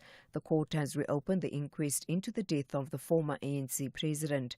Official reports suggest he was struck by a train. However, the first witness called to the stand, Captain Kgodisamang Khamanyane, who began his investigations into Luthuli's death in 2019, revealed the original inquest record did not have any images of the crime scene or the post-mortem results.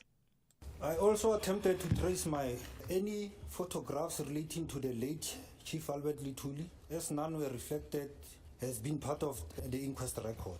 I was looking specifically for the crime scene or post-mortem photographs without any success. It means there were no photographs of the post-mortem was attached to this. The 255 million rand asbestos roof removal case is back in the Free State High Court in Bloemfontein today. The former Free State Premier, Ace Magashule, is among the 18 accused who are on trial for corruption and money laundering. His co-accused include the then Human Settlement MEC, Oli Mlamleli, businessman Edwin Sodi, and the former Human Settlements Director General, Tabani Zulu. The case relates to the alleged irregular awarding of the asbestos roof removal contract in the Free State in October 2014. The trial has been scheduled to sit from today until the 23rd of June. KwaZulu-Natal Cooperative Governance MEC Thulasizwe Simelane is urging residents across large parts of the province to take extreme caution following a level 4 weather warning for disruptive rain by the South African Weather Service. KZN Kochta spokesperson Senzelwe Mzila says the department will continue to monitor the situation closely and provide updates as necessary. The MEC for Kokta in the province of KZN, Reverend Thulasizwe Simelane, has placed disaster management teams on high alert across the province. This follows a weather warning that has been issued by the Weather Service, which indicates that the province can expect level 4 disruptive rain. The weather conditions could potentially lead to difficult road driving conditions, flooding of roads and settlements, damage to property and infrastructure, and damage to mud-based houses. Further afield, and finally, the president of El Salvador says he will not return to the U.S. A man mistakenly deported and locked up in a mega prison there. Nayib Bukele, who has called himself the world's coolest dictator, was speaking during a meeting with President Donald Trump in the White House. The BBC's Nomia Iqbal has the details. I think if Mr. Garcia's family was watching and those who are outraged by his detention, any hope that he might be coming home anytime soon has evaporated. The Trump administration put the ball in Mr. Bukele's court. But Mr. Bukele said, to quote him, "What am I going to do? Smuggle him in, smuggle in a terrorist?" And so that shows you that Mr. Bukele is basically going along with the Trump administration's narrative. Recapping the top story, presidential spokesperson Vincent Magwenya has sought to clarify the role of a special envoy in comparison to an ambassador.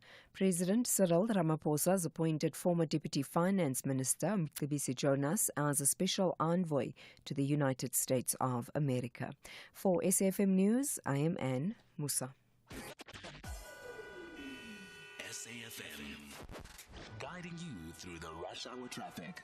Well, here's some better news. Now, the N3 at the cement factory in Germiston running north has been reopened. 2 of the 5 lanes remain closed. It is going to take a while for the enormous backlog to filter through. Give you an idea how bad it is. N3 towards cement factory starts right back at Heidelberg Road. It is super heavy across all lanes on that highway, and then eventually you sort of funneling to those the 3 lanes that are open there. The N12 is even worse. The queue there starts on the R59 north at Swartkoppies Road, deep in Alberton, all the way through the Reading interchange and then up the N12 onto the N3 at Elands. Very, very significant backlogs. The side roads are still heaving with extra diverting pressures as well. N1, the vehicle at William Mandela is being cleared. The N1 North stays busy though. Some queuing pressure in Pretoria now. N1 North heading up towards Garsfontein Road, slow from the R21. Durban to Pietermaritzburg, the truck crash at Ashburton has been cleared. Traffic in recovery mode. It's moving off really quickly though. Fatal crash on the Komashu Highway between Duffs Road and the N2. Traffic going in and out of Komashu, very slow through there. And Cape Town, the crash on the M1 out of town at Okavango Road's been cleared, but it is heavy from Belleville out towards Brackenfell on the N1. Behind that, the R300 from around about Van Riebeeck Road, really heavy to get up and in that interchange and onto that N1 outbound. Rob Byrne, SAFM Traffic. A very good morning to you. In your SFM sports headlines, it's soccer. While the focus has been on Kaizer Chiefs and Orlando Pirates, it's Stellenbosch FC who have cracked CAF's top 30 in Africa and will bring you the Springbok women's team who are in action against Spain as they build up to the Women's World Cup. All this and more just before 8:30.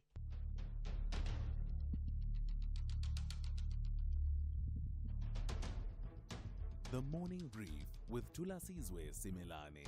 Weekdays, Monday to Friday, 6 to 9 a.m. The Morning Brief with Thulasizwe Simelane. Weekdays, Monday to Friday, 6 to 9 a.m. 8 minutes after 8. Welcome to it, the third hour of the Morning Brief on this Tuesday, and it's good to be in your company. Lots of conversations that we've already started and a lot of you engaging. In fact, I'm seeing such a lot of voice notes that I will try and wade through as much as possible so that we get as many perspectives as possible. Many of you engaging with the topic around President Ramaphosa appointing Mcebisi Jonas as his special envoy to the United States with the task of getting conversations about a reset of the relationship between South Africa and the United States going, not only within government sectors in Washington, but also with the private sector. President Ramaphosa, saying that Mcebisi Jonas brings with him a lot of government experience that he hopes will stand him in good stead. But also there's talk about his experience within leadership in the corporate sector. You'll know that he's chairman of the MTN group. So that's part of the conversation that's been going on this morning about the task at hand for Mcebisi Jonas, who also acknowledges that this will be a challenging task and urging for patience among South Africans and support as well as he undertakes this task. That's one conversation. The other conversations, of course, in the last hour, just in the last few minutes of the last hour, we were talking about that sports ground development in Indwe, in the Emalahleni local municipality in the Eastern Cape. The Hawks confirming that they are investigating that after 24 million rand was spent, but with very little to show for it. It's the latest, of course, in the Eastern Cape around sporting grounds in communities becoming subject of controversy. You may want to weigh in on that as well. Of course, we also told you about a study that talks about vaping among teenagers. It's the biggest study of its kind that's been undertaken. It talks about 17% teens saying that they engage in vaping and the use of e-cigarettes from a sample of 25,000 pupils that were studied and surveyed. And about 60% of them displaying signs of nicotine, of being addicted to vapes, and many of them using nicotine products with those vapes. So those are some of the topics that are on the table, but I am open to hear from you what's exercising your mind this morning. The number to dial is 086 000 2032. I'll take your WhatsApp voice notes on 061 410 4107. Let's get on with it. This is the third hour of the morning brief here on SAFM. Kathy Motlatlana on SAFM. Do you not give the licensing? No. We don't give the licensing to use firearm in the industry. The licensing comes from SAPS.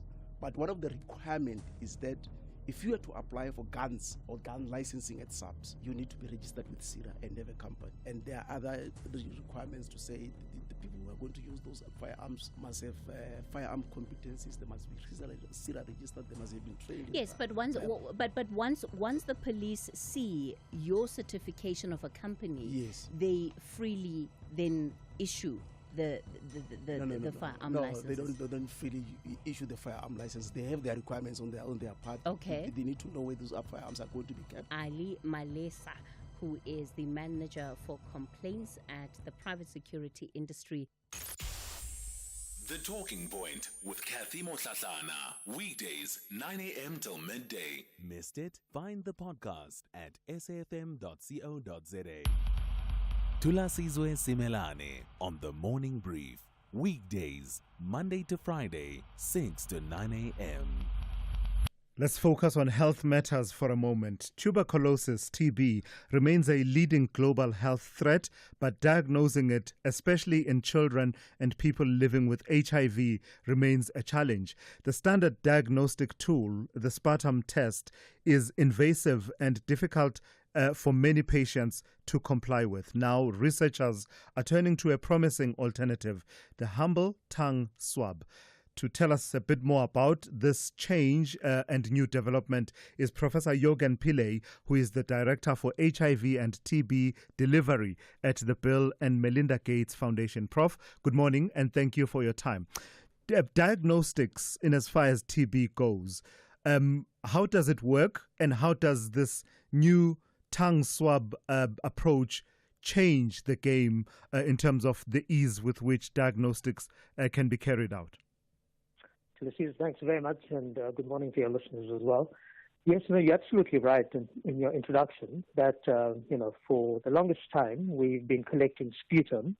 So patients have to cough up and cough into a little cup. That cup is then taken to a laboratory and analyzed. At the moment, for the most part, we are using what's called molecular tests to diagnose whether a patient has TB or not. And as you correctly pointed out, many people, especially children, people who are immunocompromised, for example, people living with HIV and others, find it very difficult to cough. And one of the challenges with coughing as well, as you know, is that if you cough in a space that is confined with other people in it, you can also spread TB without even knowing that you have TB. So, the foundation, the Gates Foundation, has been looking at alternative ways of collecting specimen samples from patients to test whether they have TB or not. And as you know, during COVID, we had oral swabs as one of the main ways of collecting samples to be tested for COVID-19. So we've been looking at this for a while, and it turns out that there's a fair amount of TB bacillus or bacteria in the oral cavity as well. Not just from the chest or the lungs. And we've been experimenting with this for a while, and as it turns out, that you can collect a fair amount of specimen from the tongue, from swabbing the tongue, for somewhere between 15 to 30 seconds. And that then becomes the carrier, the swab becomes a carrier of the sample, and then you would use the usual diagnostic tools to diagnose TB. And, we think that this is also a game changer for use in communities and families. Because to us, you might know that, all of the research we've done all over the world seems to suggest that about 50% of people with TB are in communities and it's either undiagnosed or asymptomatic, meaning that they have no classical symptoms of TB. So people are walking around, potentially walking around with TB without knowing it, or knowing it but don't take cough seriously. Many of us cough and don't think we have TB, right? Because it's a big stuff of hassle going to get a test and all that. So we think it can be used for active case finding, meaning finding people with undiagnosed TB in communities as well. And it's easier to collect, relative to a sputum sample. Yeah. But what about I saw somewhere that there are there's commentary at the very least about its sensitivity and accuracy, the tongue swab versus the sputum test. Are you concerned about that, or is it meant to be complementary to the sputum test? Yeah, no, we will always use sputum. So this is absolutely right. It's complementary to just collecting sputum. But as you said, there are communities, individuals that can't cough up. And, for use in active case finding in communities, it's, we think it's super. Now, on the issue of sensitivity and specificity, the WHO, the World Health Organization, sets the standard for these things, right? And what we are finding is that the longer you swab the tongue, the better the sensitivity, meaning that it is more likely to collect the amount of bacteria that you need for a diagnosis.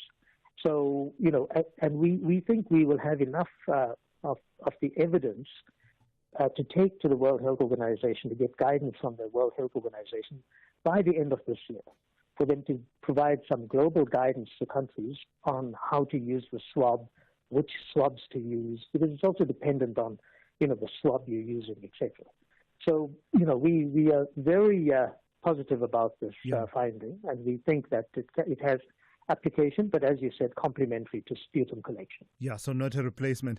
But what other avenues does it permit for you to track and trace in communities? Does it, for example, give you the opportunity to perhaps have the possibility of self-collection of swabs by subjects themselves in localities, in communities? Is that something that is possible further down the line? No, absolutely. Unfortunately, we don't have a point of care diagnostic test for TB yet.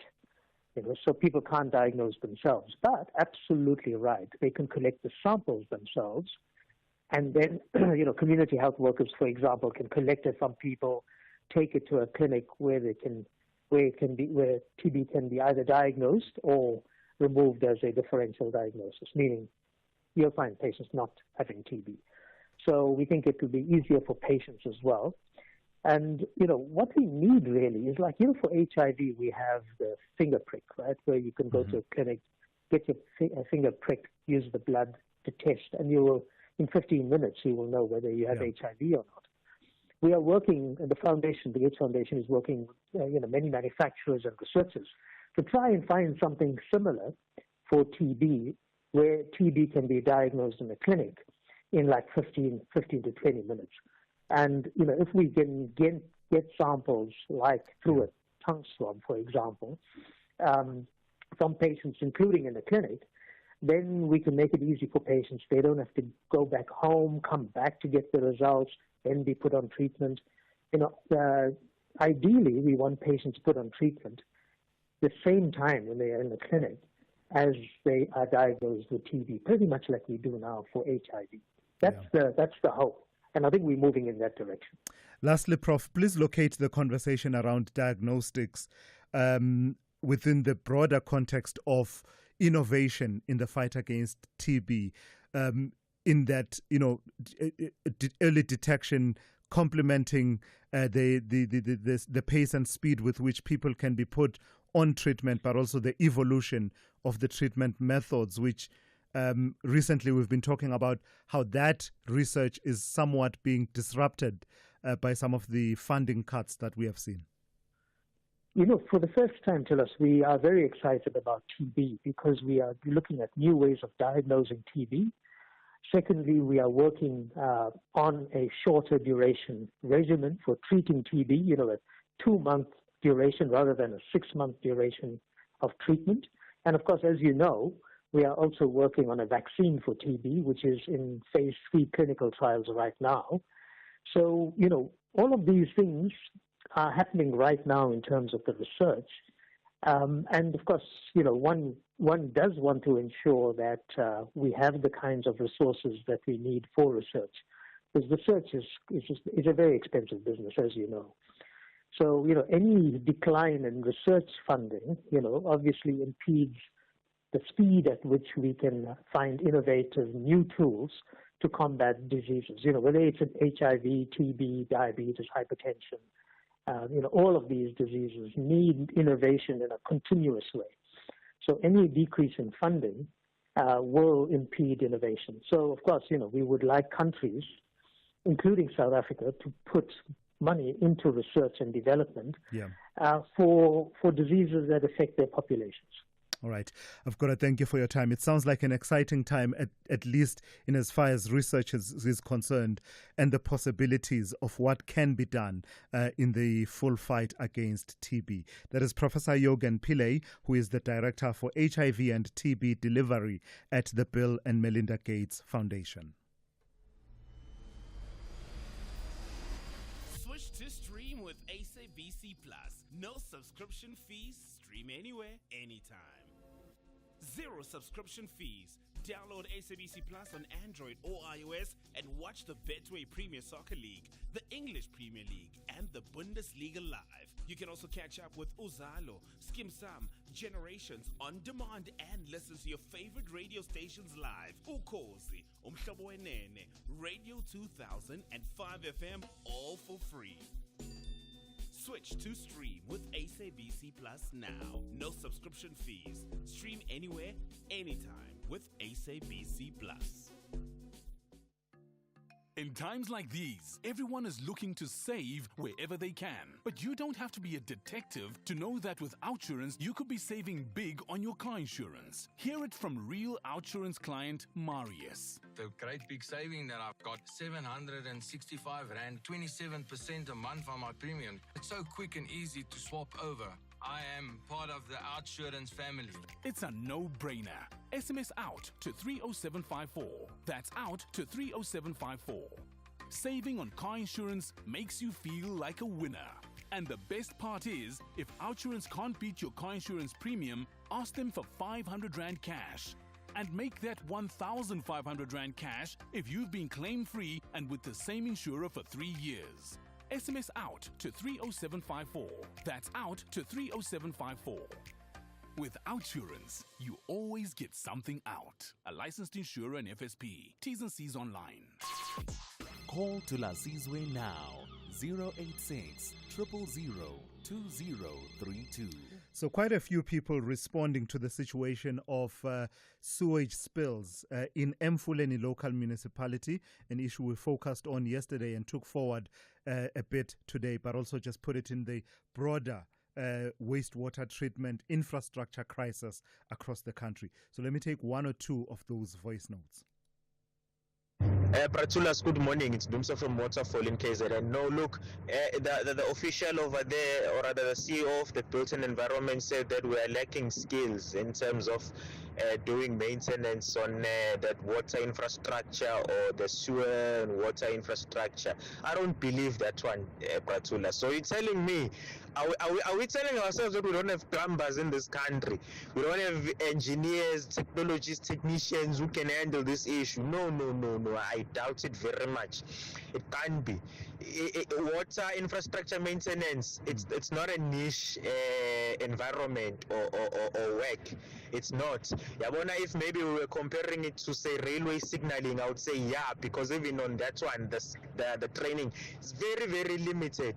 So you can't tell me that we don't have plumbers in this country. I know it doesn't need plumbers, but people who can do maintenance on water infrastructure can't be. I don't believe it. Yeah. All right. No, I claim no expertise on the subject matter, so I'll have to go with what you are saying.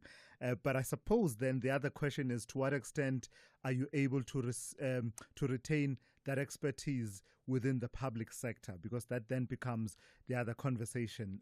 Are you able to retain them within the public sector, or do they leave and work in the private sector? And also the scale at which you are talking that maintenance, where it's wastewater treatment plants as opposed to the smaller projects. I don't know what the state of the skills is, to be quite honest, but I'm just wondering out loud to what extent retention is a problem, as well as partnership between the public and the private sector for those skills to be availed to respond to what everyone agrees is a crisis. Thulasizwe, good morning. Rosken Pologwan. In every municipality, there's issues of water, electricity, raw sewage, blah, blah, blah, blah, blah.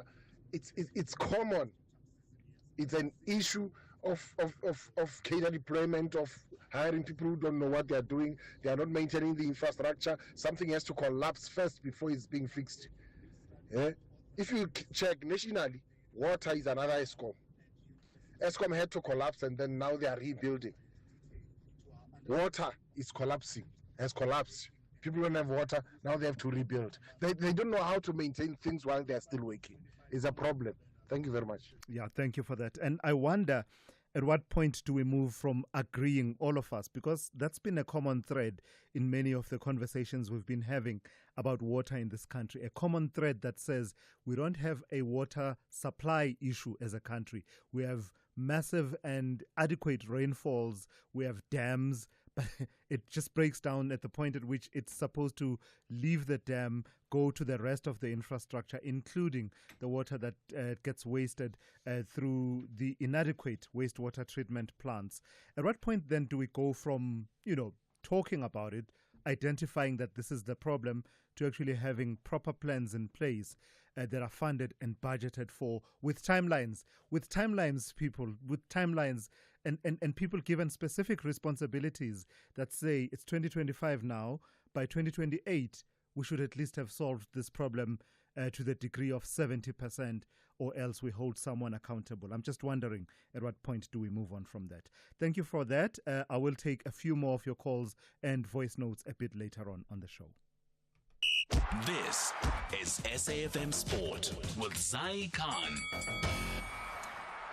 Good morning to you once again, Zai. Stellenbosch FC continues their dream journey across the CAF competitions. Yeah, Cape Town's finest. Wow, what a run they are having. They've now joined African football's movers and shakers. They're ranked 21st in the CAF prestigious club rankings. They've become only the third South African team that's in the top 30, alongside Mamelodi Sundowns and Orlando Pirates. Stellenbosch reached the CAF Confed Cup semi-finals after knocking out Egyptian giant Zamalek, and their story has fans in the winelands and beyond buzzing with pride. The club now travels to Zanzibar for their semi-final clash against Tanzanian giants Simba SC. They are coached by Cape Town's own Fadlu Davids. Kickoff is this Saturday at the 15,000-seater Amman Stadium, and you can catch it live on SABC Sport. In the meantime, Orlando Pirates coach Jose Rivero has hailed his side's iron defense after the Buccaneers notched up 4 straight clean sheets. The latest came in their 1-0 win over Marumo Gallants to reach a third consecutive Nedbank Cup final, an unprecedented feat that's in the PSL era. Elsewhere, Real Madrid and Croatia legend Luka Modric is set to take a minority ownership stake in Swansea City. Modric's move is believed to be his first into football ownership, and he will continue to play for Real Madrid, albeit with his current contract due to expire at the end of the 2024-25 season. Rugby now, the Springbok women, they've kicked off Operation Spain after arriving in Alicante for Saturday's test in Elche, fresh off a dominant 50-17 win over an England age group team in France. Coach Space de Brain says focus is sharp and energy is high. South Africa beat Spain 36-19 in their last meeting, but de Brain warns past results won't count in different conditions. Saturday's match is key preparation ahead of the Rugby World Cup in August, where the Bok women are grouped with France, Italy and Brazil. And finally, athletics. South African 400-meter hurdles champion Zane Geldenhuys has set her sights on reaching the final at the World Athletics Championships in Tokyo, Japan later this year. Having already qualified for the prestigious event in September, Geldenhuys is eager to test herself against the world's best that's on the global stage. I luckily already qualified for World Champs last year, the Olympic Games, but yes to my goals at the World Champs is to definitely run the final, and if it goes planned and I am at my best shape and do my best performance, a podium place would be amazing. And that's a wrap. We'll be running out of here. We'll have more sport with John Hediger around 12:30. I'm Zai Khan. Good morning, I'm Anne Musan. The headlines: the chairperson of the Standing Committee on Finance in Parliament, Joe Maswanganyi, says all powers lie with the Finance Minister to decide whether the 0.5 percentage point value-added tax increase will be implemented.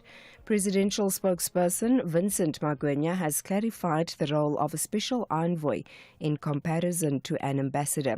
He says it's a separate process from the appointment of an ambassador. President Cyril Ramaphosa has appointed former Deputy Finance Minister Mcebisi Jonas as a special envoy to the United States of America. And an inquest into the death of renowned anti-apartheid activist Chief Albert Luthuli continues at the High Court in Pietermaritzburg today. Yesterday, the court held the first sitting of the reopening of the inquest. I'll have details on these and other stories at 9. SAFM, guiding you through the rush hour traffic.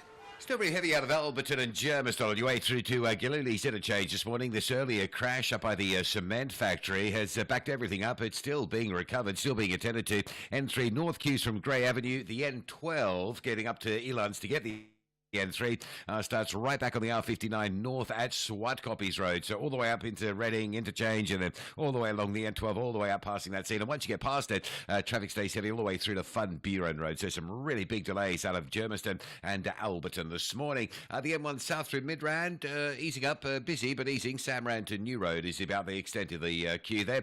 Durban to Pietermaritzburg, the earlier crash around Ashburton, that is cleared. The backlog has basically made its way through. There is a crash, 20 Hill area coming out of Amansam Toti up at Prospect, delaying traffic on the N2. Cape Town's Marine Drive, pretty solid for this time of morning. Sunningdale right through to Racecourse Road before you're out of that. And the crash on the M1 out of town at Okavango Road, which backed everything up this morning, is being cleared for a while, but it's still really heavy on the R300 coming from a sort of Bottler Ray Road side up through Old Parliament to get into that N1 outbound. Rob Byrne, SAFM Traffic. The Toffees want to convert pressure to pleasure by claiming maximum points against the reigning champions. To put Everton level, he certainly does. No mistake. Beautifully done by Iliman Andai. But the citizens are not interested in any outcome but victory. And there's Grealish, and inside 2 minutes, City are in front. And Jack Grealish, his first Premier League. This is the Premier League. Witness the mouth-watering clash between Everton FC and Manchester City FC on Saturday 19 April at 3:30 p.m. live on S3. Also available at your fingertips on SABC Plus. Proudly brought to you by SABC Sport. For the love of the game. The Business Update on SAFM. Let's say good morning once again to Ndauling Lechela. Ndauling, tell me about company news, Mediclinic, this infusion of AI. Tell me what they're doing in that space.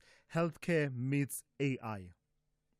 That's right, Sula. So the private hospital group says it's betting on AI to revolutionize its operations and improve efficiency.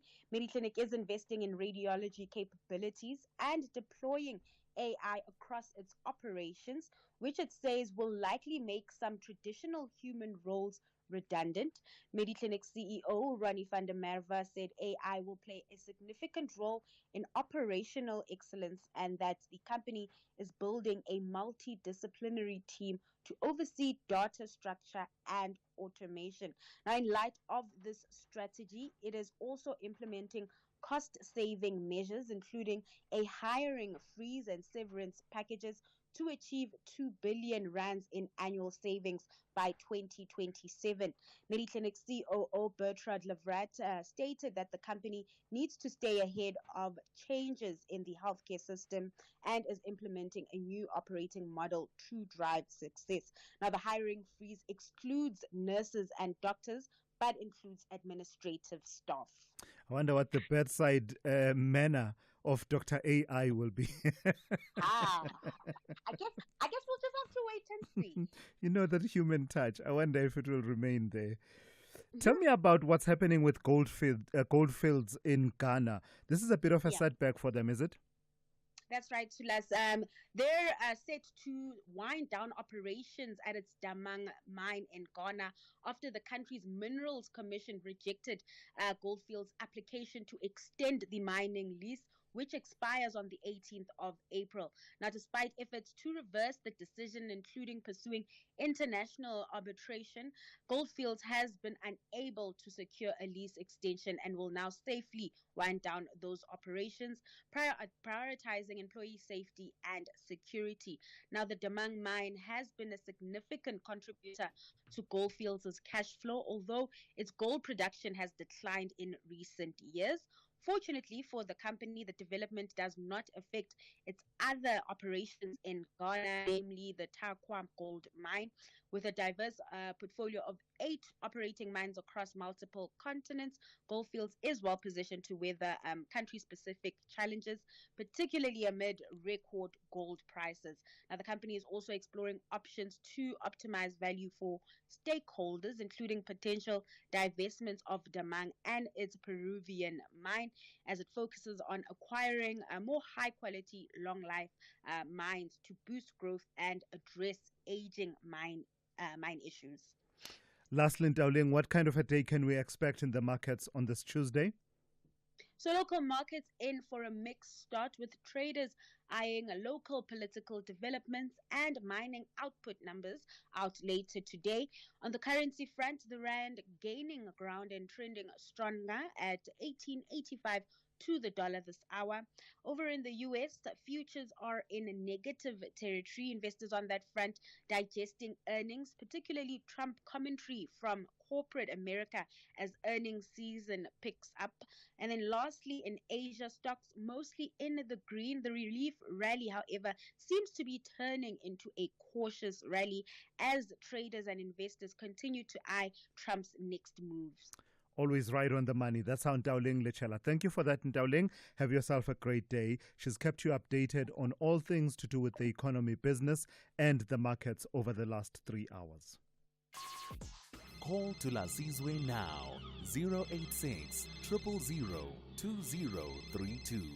Let me take some of your calls now. Let me start with Tando in the Eastern Cape. Good morning to you, Tando. You want to talk to me about Mcebisi Jonas and his appointment as special envoy? Yes. Yeah, I'm curious. Who receives a special envoy? Because if I know is that an ambassador is received by the president of that country. I wonder who receives and who does he then kind of interact with, and it's interesting. Yeah. But of course, Mke, as here in the Eastern Cape we call him, our buddy, he's a very capable guy. We like him. Yeah. I like him that he doesn't take things seriously, for one thing.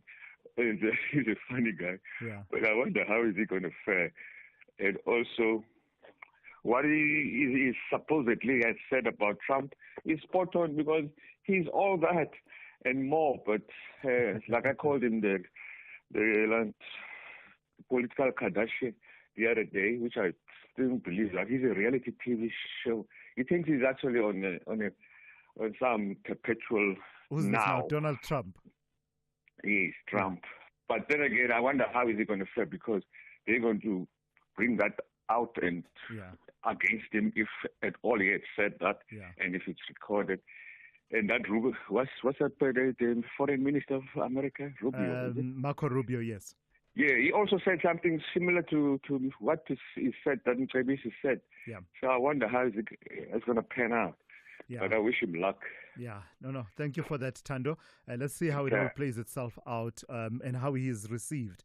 The big difference, of course, is that he will not be presenting credentials the way I understand it, the way that an ambassador will do. I suppose this is someone on a special mission from the president, and I'm assuming that there's a diplomatic passport involved, that you should be able to travel without much restriction so that you are able to carry that out. Whether or not you are received on the other end is another matter altogether, but I suppose it's about pounding the pavement is the expression I've been using. Pounding the pavement in Washington, both in the corridors of power, but also those who wield soft power within the corridors of Washington. Tando in Kronstadt, good morning to you. You want to talk to me about municipal finances and allocations? Tabo, yes. Tabo, yes. Apologies for that. Thank you, Thulas. The worry is that 500 million to say how this has been planned, how this has been organized, how this is going to be put to work, and who is going to lead. Because I hear only two names, Paul Mashatile and I think it's Minister Ntabeni, who's going to run the 500 million. South Africa is flooded with these foreigners running sponsor shops now. We were that worried to say the areas where this money is going to be used, the risk about this and the control of that money. We want to be, all the 8 provinces, 9 provinces is only identified as Gauteng. Yeah. Now, what about other provinces? Because the foreigners flooded the whole east, west, south, and east, the whole South Africa. I wanted so that that money must wait so that we can try to solve this problem to us. Gotcha. Tabo, thank you for that, for making that point. And as I said yesterday, we may need the departments involved to say a bit more about the mechanisms and mechanics of how exactly this fund will be distributed. Who are the officials who will be running with it, and who's the person? You know, we need a person. It feels to me like we need a person who's going to be the face of this particular fund, a person that we can hold accountable to how it is dispersed and distributed and managed. Nomlala in the Eastern Cape, good morning. You want to talk to me about the situation in Mfuleni? Morning, Mr. Simelane. Good morning. It's Nomlala, Ekabani. Mr. Simelane, I grew up in that place, Everton, Sebokeng. That's my home. What I can say to South Africa, the infrastructure there is old. Yes. That thing need to be taken out, all of them, and be started afresh from the scratch. If Mr. Simelane, you could remember well, we were celebrating 100 years in early 2000s. Yes. And then there was a guy called Simon Fukeng. He was our mayor there. I remember he was coming from the Free State. He don't originate from the Val. That guy looted our money hardly. Sure. He loot.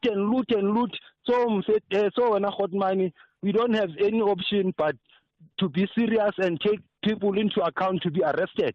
Because now it's a cult. So I do need to challenge you, though, Nomlala, on what you're saying about Mr. Mofokeng.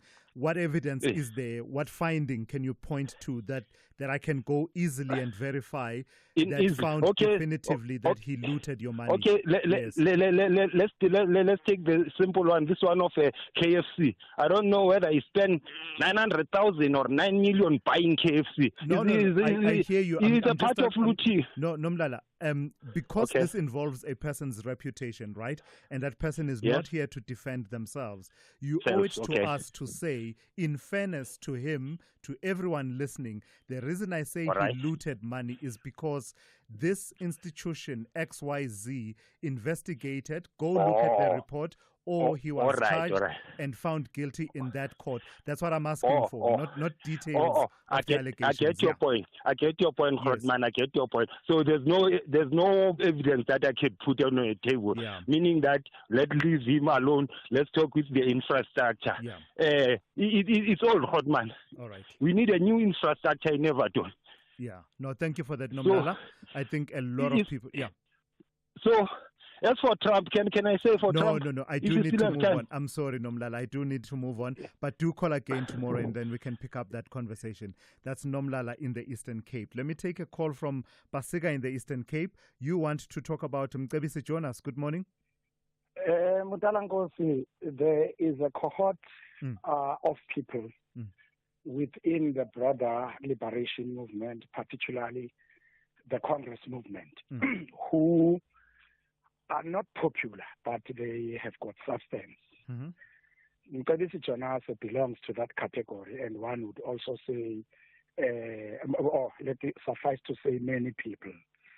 Now, I do think that his choice of being an envoy, it is based on his ability and skill to manage to traverse muddy waters. He does not beg for self-gratification or for popularity, but he's able to put the point across. And lastly, it is on the fact that I suspect that we are unable to separate between an ambassador and an envoy. Yeah. I think for Nguni speaking people, it would need the caliber of Prof. Vivi Omkhize to put us into confidence. But on a lighter note, I can tell you that we also do have deep Xhosa thinkers, and Osis Patiswa Changana is one of them, because she says in isiXhosa, when you talk about an envoy, you can either say isigidimi okanye uzanqenqe, and that adds to your vocab. Thank you for that, Pasika, in the Eastern Cape. Just that I saw that debate about what's the difference between an ambassador and an envoy. An envoy, a lot of people talking about, you don't really, I mean, I think for me, you don't even present credentials. I don't expect that you go and, you need to present credentials in that country and you head up the mission of the country in that state where you are representing your country. So those are the subtle differences that also talk to the mission at hand for Mcebisi Jonas. Jabu Sibanyoni, good morning to you, sir. You're calling from Mpumalanga. You want to talk about the water issue? Yes. Yes. How are you? Very well, how are you? Please go ahead. From Mittelberg in Mpumalanga. Sure. No, it's just two issues. Okay, let me just run this one quickly. I don't trust Mcebisi Jonas. I don't think he's trustworthy. Yes, he's a good manager or something. But in the absence of him proving the issue of the 600 million in packs, then for me he's a liar. Then on the issue of shortage of water, what happened to the Cuban engineers who were supposed to come and fix our leaks so that we can eliminate this problem? Yeah, I remember Are they still in South Africa? Are they being paid? What's happening with them? Are they eating? I'm worried about them. Yeah. Or did they go back to Cuba? So it's one of those follow-up stories that we need to go back to and yes, find I out think what we need to try eventually and happened check. to that program. Yeah. What happened to those people? Yeah. Was it just a one-week project? What happened? Yeah. Because you can go to all townships here, you can drive there. You'll see. You'll hardly pass a street without a water leak. Yeah. So it's a dire situation. All right. Thank you, Mami. Jabu, thank you so much for raising those points this morning. That's Jabu in Mpumalanga there. Let me go to Glenn in Bedford View. Good morning to you, Glenn. Also on Mcebisi Jonas. Good morning, Thulas. Good morning. My question is, as the country has run out of credible people who can represent us world over, because Mcebisi Jonas, I can tell you now, Trump is not going to meet with him. If he does, he's going to treat him the same way he treated Volodymyr Zelensky. Yeah. He's not going to entertain Mcebisi Jonas because already it is Trump backers don't want him there in America. But wait, Glenn, is it our expectation that Mcebisi Jonas as special envoy will be holding meetings at that high level? Isn't it that the president himself, President Ramaphosa, will, when the time comes, or if the time comes, that meeting will then happen at that level? Isn't it that Mcebisi Jonas will be, as I've been saying, and I hate repeating that, but that expression, pounding the pavement, in the sense that reaching out to people of influence in the corridors of power in the Trump administration at various levels? So not necessarily at the level of Secretary of State Marco Rubio or at the level of the president. Glenn? Glenn, do I still have you? No, I think we've lost Glenn. Are you there? Yeah. Yes, I'm saying the issue is that Trump backers, as it is, they don't want the name Mcebisi Jonas. So how is he going to pave that way for Ramaphosa to end up meeting his counterpart? It's not going to be possible.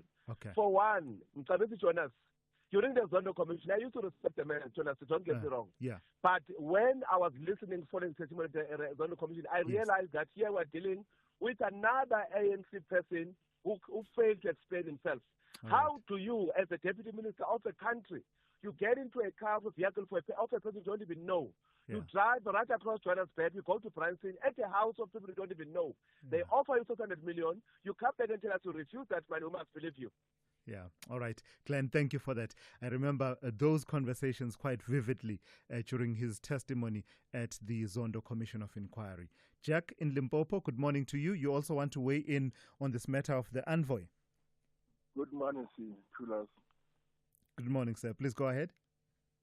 I think either Mr. Jonas or whoever has appointed him is compromising him, because for what he has said on 7 November 2020,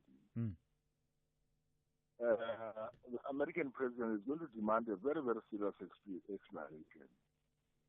Because in that clip, he say he's describing him as a racist, as a homophobic. And we know who he is, the American president. Yeah. He's not going to leave that lying down. We all know what happened to Rasul. Yes. So I just see Mr. Jonas compromising himself. So you think that his mission is off to a difficult start even before he undertakes it? That's true. Yeah. Isn't it? You see, Rasul described him as a racist, and then Jonas himself as well in 2020. Yeah. Described him as a racist and homophobic. Yes. That is very strong. Yeah. He's definitely going to demand an explanation for that. All right. Jack, thank you for that. That's Jack in Limpopo there. Thank you for that. We'll make time to take a bit more of your calls and your WhatsApp voice notes. SAFM, guiding you through the rush hour traffic. Stays very heavy on this N3 and N12 right out of Germiston and Alberton this morning. Still dealing with this multi-vehicle collision scene up by the cement factory. The road has been reopened, or some lanes have been reopened, but not fully. So very heavy from Rand Airport interchange on the N3, from around about Reading interchange on the N12 going onto the N3.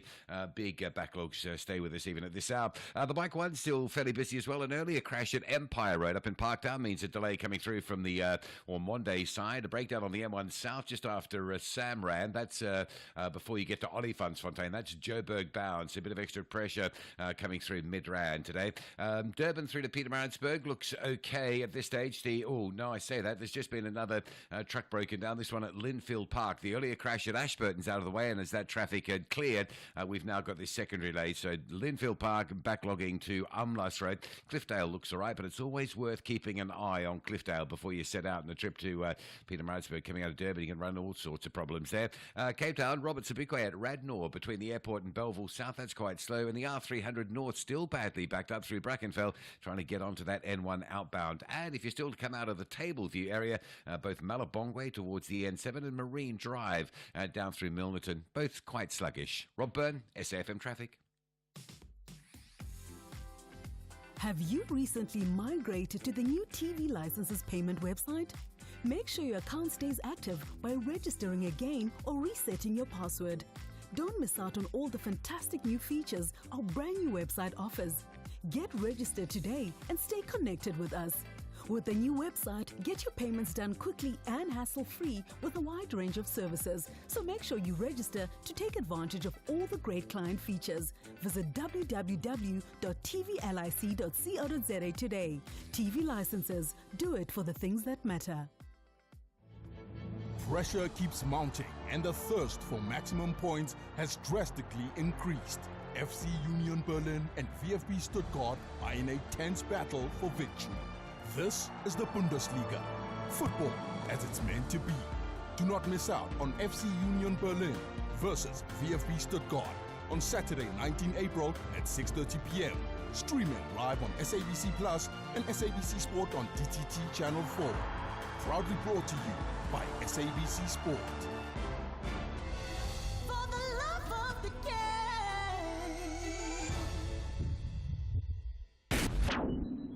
only talk radio morning breakfast show that makes sense. The Morning Brief with Thulasizwe Simelane. Can you believe it? It's that time of the year already when applications for the 2026 school year are already being received and beginning to be processed. In the Western Cape, the deadline for applications for Grade R in 2026, Grade 1 and Grade 8, that deadline is today, the 15th of April 2025, and the department has been a bit concerned about the flow of applications from parents. So let's speak to Bronagh Hammond, who is the Director of Communications spokesperson for the Western Cape Education Department. Good morning to you and thank you for your time.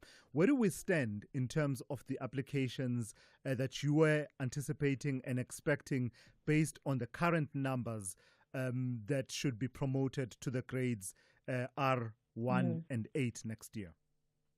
Yeah, good morning. By last week, Wednesday, we had received 132,000 applications for those 3 grades. But we do know for sure, because of the enrollment in grade 7 this year, what to expect for grade 8 next year. And we were about 25,000 applications out last Wednesday. Which is very, very concerning. But we've seen quite a flurry of activity in the last week, and specifically yesterday and this morning as well, in terms of parents trying to make a last-minute attempt to apply. So we're all just hoping that those numbers decrease significantly by tomorrow. So there's 25,000 outstanding applications based on your current numbers. Is that specifically for those who are supposed to be applying from grade 7 to grade 8? Yes, yeah. So last week, Wednesday, we had about 68,000 applications for grade 8, but we know that in terms of that cohort of grade 7 learners, there's about 25,000 outstanding.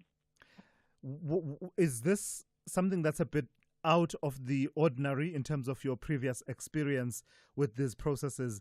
In other words, is the application process more sluggish this year than it's been in past years on the side of parents? As of a week out, yes, we had less applications, which was concerning, despite having an increased campaign in terms of advocacy around the Western Cape. And it's a very talked about subject in the Western Cape. But our website has run as smooth as possible, the best as in previous years. We've had less calls coming to the call center in terms of technical difficulties. So it depends on that cohort of parents, I suppose. And, we've had pop-ups around the province in terms of more activations for parents. Our website is data-free. And, we've got support networks in districts and in schools. Yeah. So if a parent is applying for either grade R, grade 1 or grade 8 for next year, please try and do so by midnight tonight. The system will remain open, but it will be considered a late application after 12 o'clock at night, which does affect your, in terms of when your application will be considered by the school. So you partially answered my question, my parting question to you about the facilities to be able to carry out this application process. Part of what's needed is for documents to be scanned. Not everyone has a scanner at home. And then you talk about the application website. Just talk to those. Have you, for example, rolled out extension officers, that's what they call them in agriculture, extension officers, to be able to assist communities with such processes as scanning documents and also filling out this online application? Yeah, so basically all parents in grade 7 and, at our preschools and that received pamphlets indicating where they can get, find out where they can get support in terms of pop-up centres and malls across the province, and even in schools and libraries as well. We have our district officers, which are also there to support the parents, and that will include the scanning of documents as well as uploading and registration if you would like that support. And then, of course, we've got our call center that is available. But if you are in a crunch today and you need to get those documents in, take a good quality photograph, of the documents that you've got at your hand and just upload them in terms of a photograph. You can always get them scanned properly, or even get them signed off, get an affidavit in terms of police clearance as well, and then submit it at the specific school at a later stage. I think the most important thing is to get that application in today, though. All right. Thank you for that. That is Brona Hammond, who is the Director of Communications. That's the spokesperson there for the Western Cape Education Department. So a call to action for parents in the Western Cape for grade R, grade 1 and grade 8 in 2026. The deadline is today. Try and get it over the line before midnight today. All right, that's it. We've briefed you. Go on out there and face the world with that knowing confidence. But don't go anywhere. More quality news, current affairs and talk programming here on SAFM, starting immediately after the news at 9 with The Talking Point with Kathy Mohlahlana. Cheers.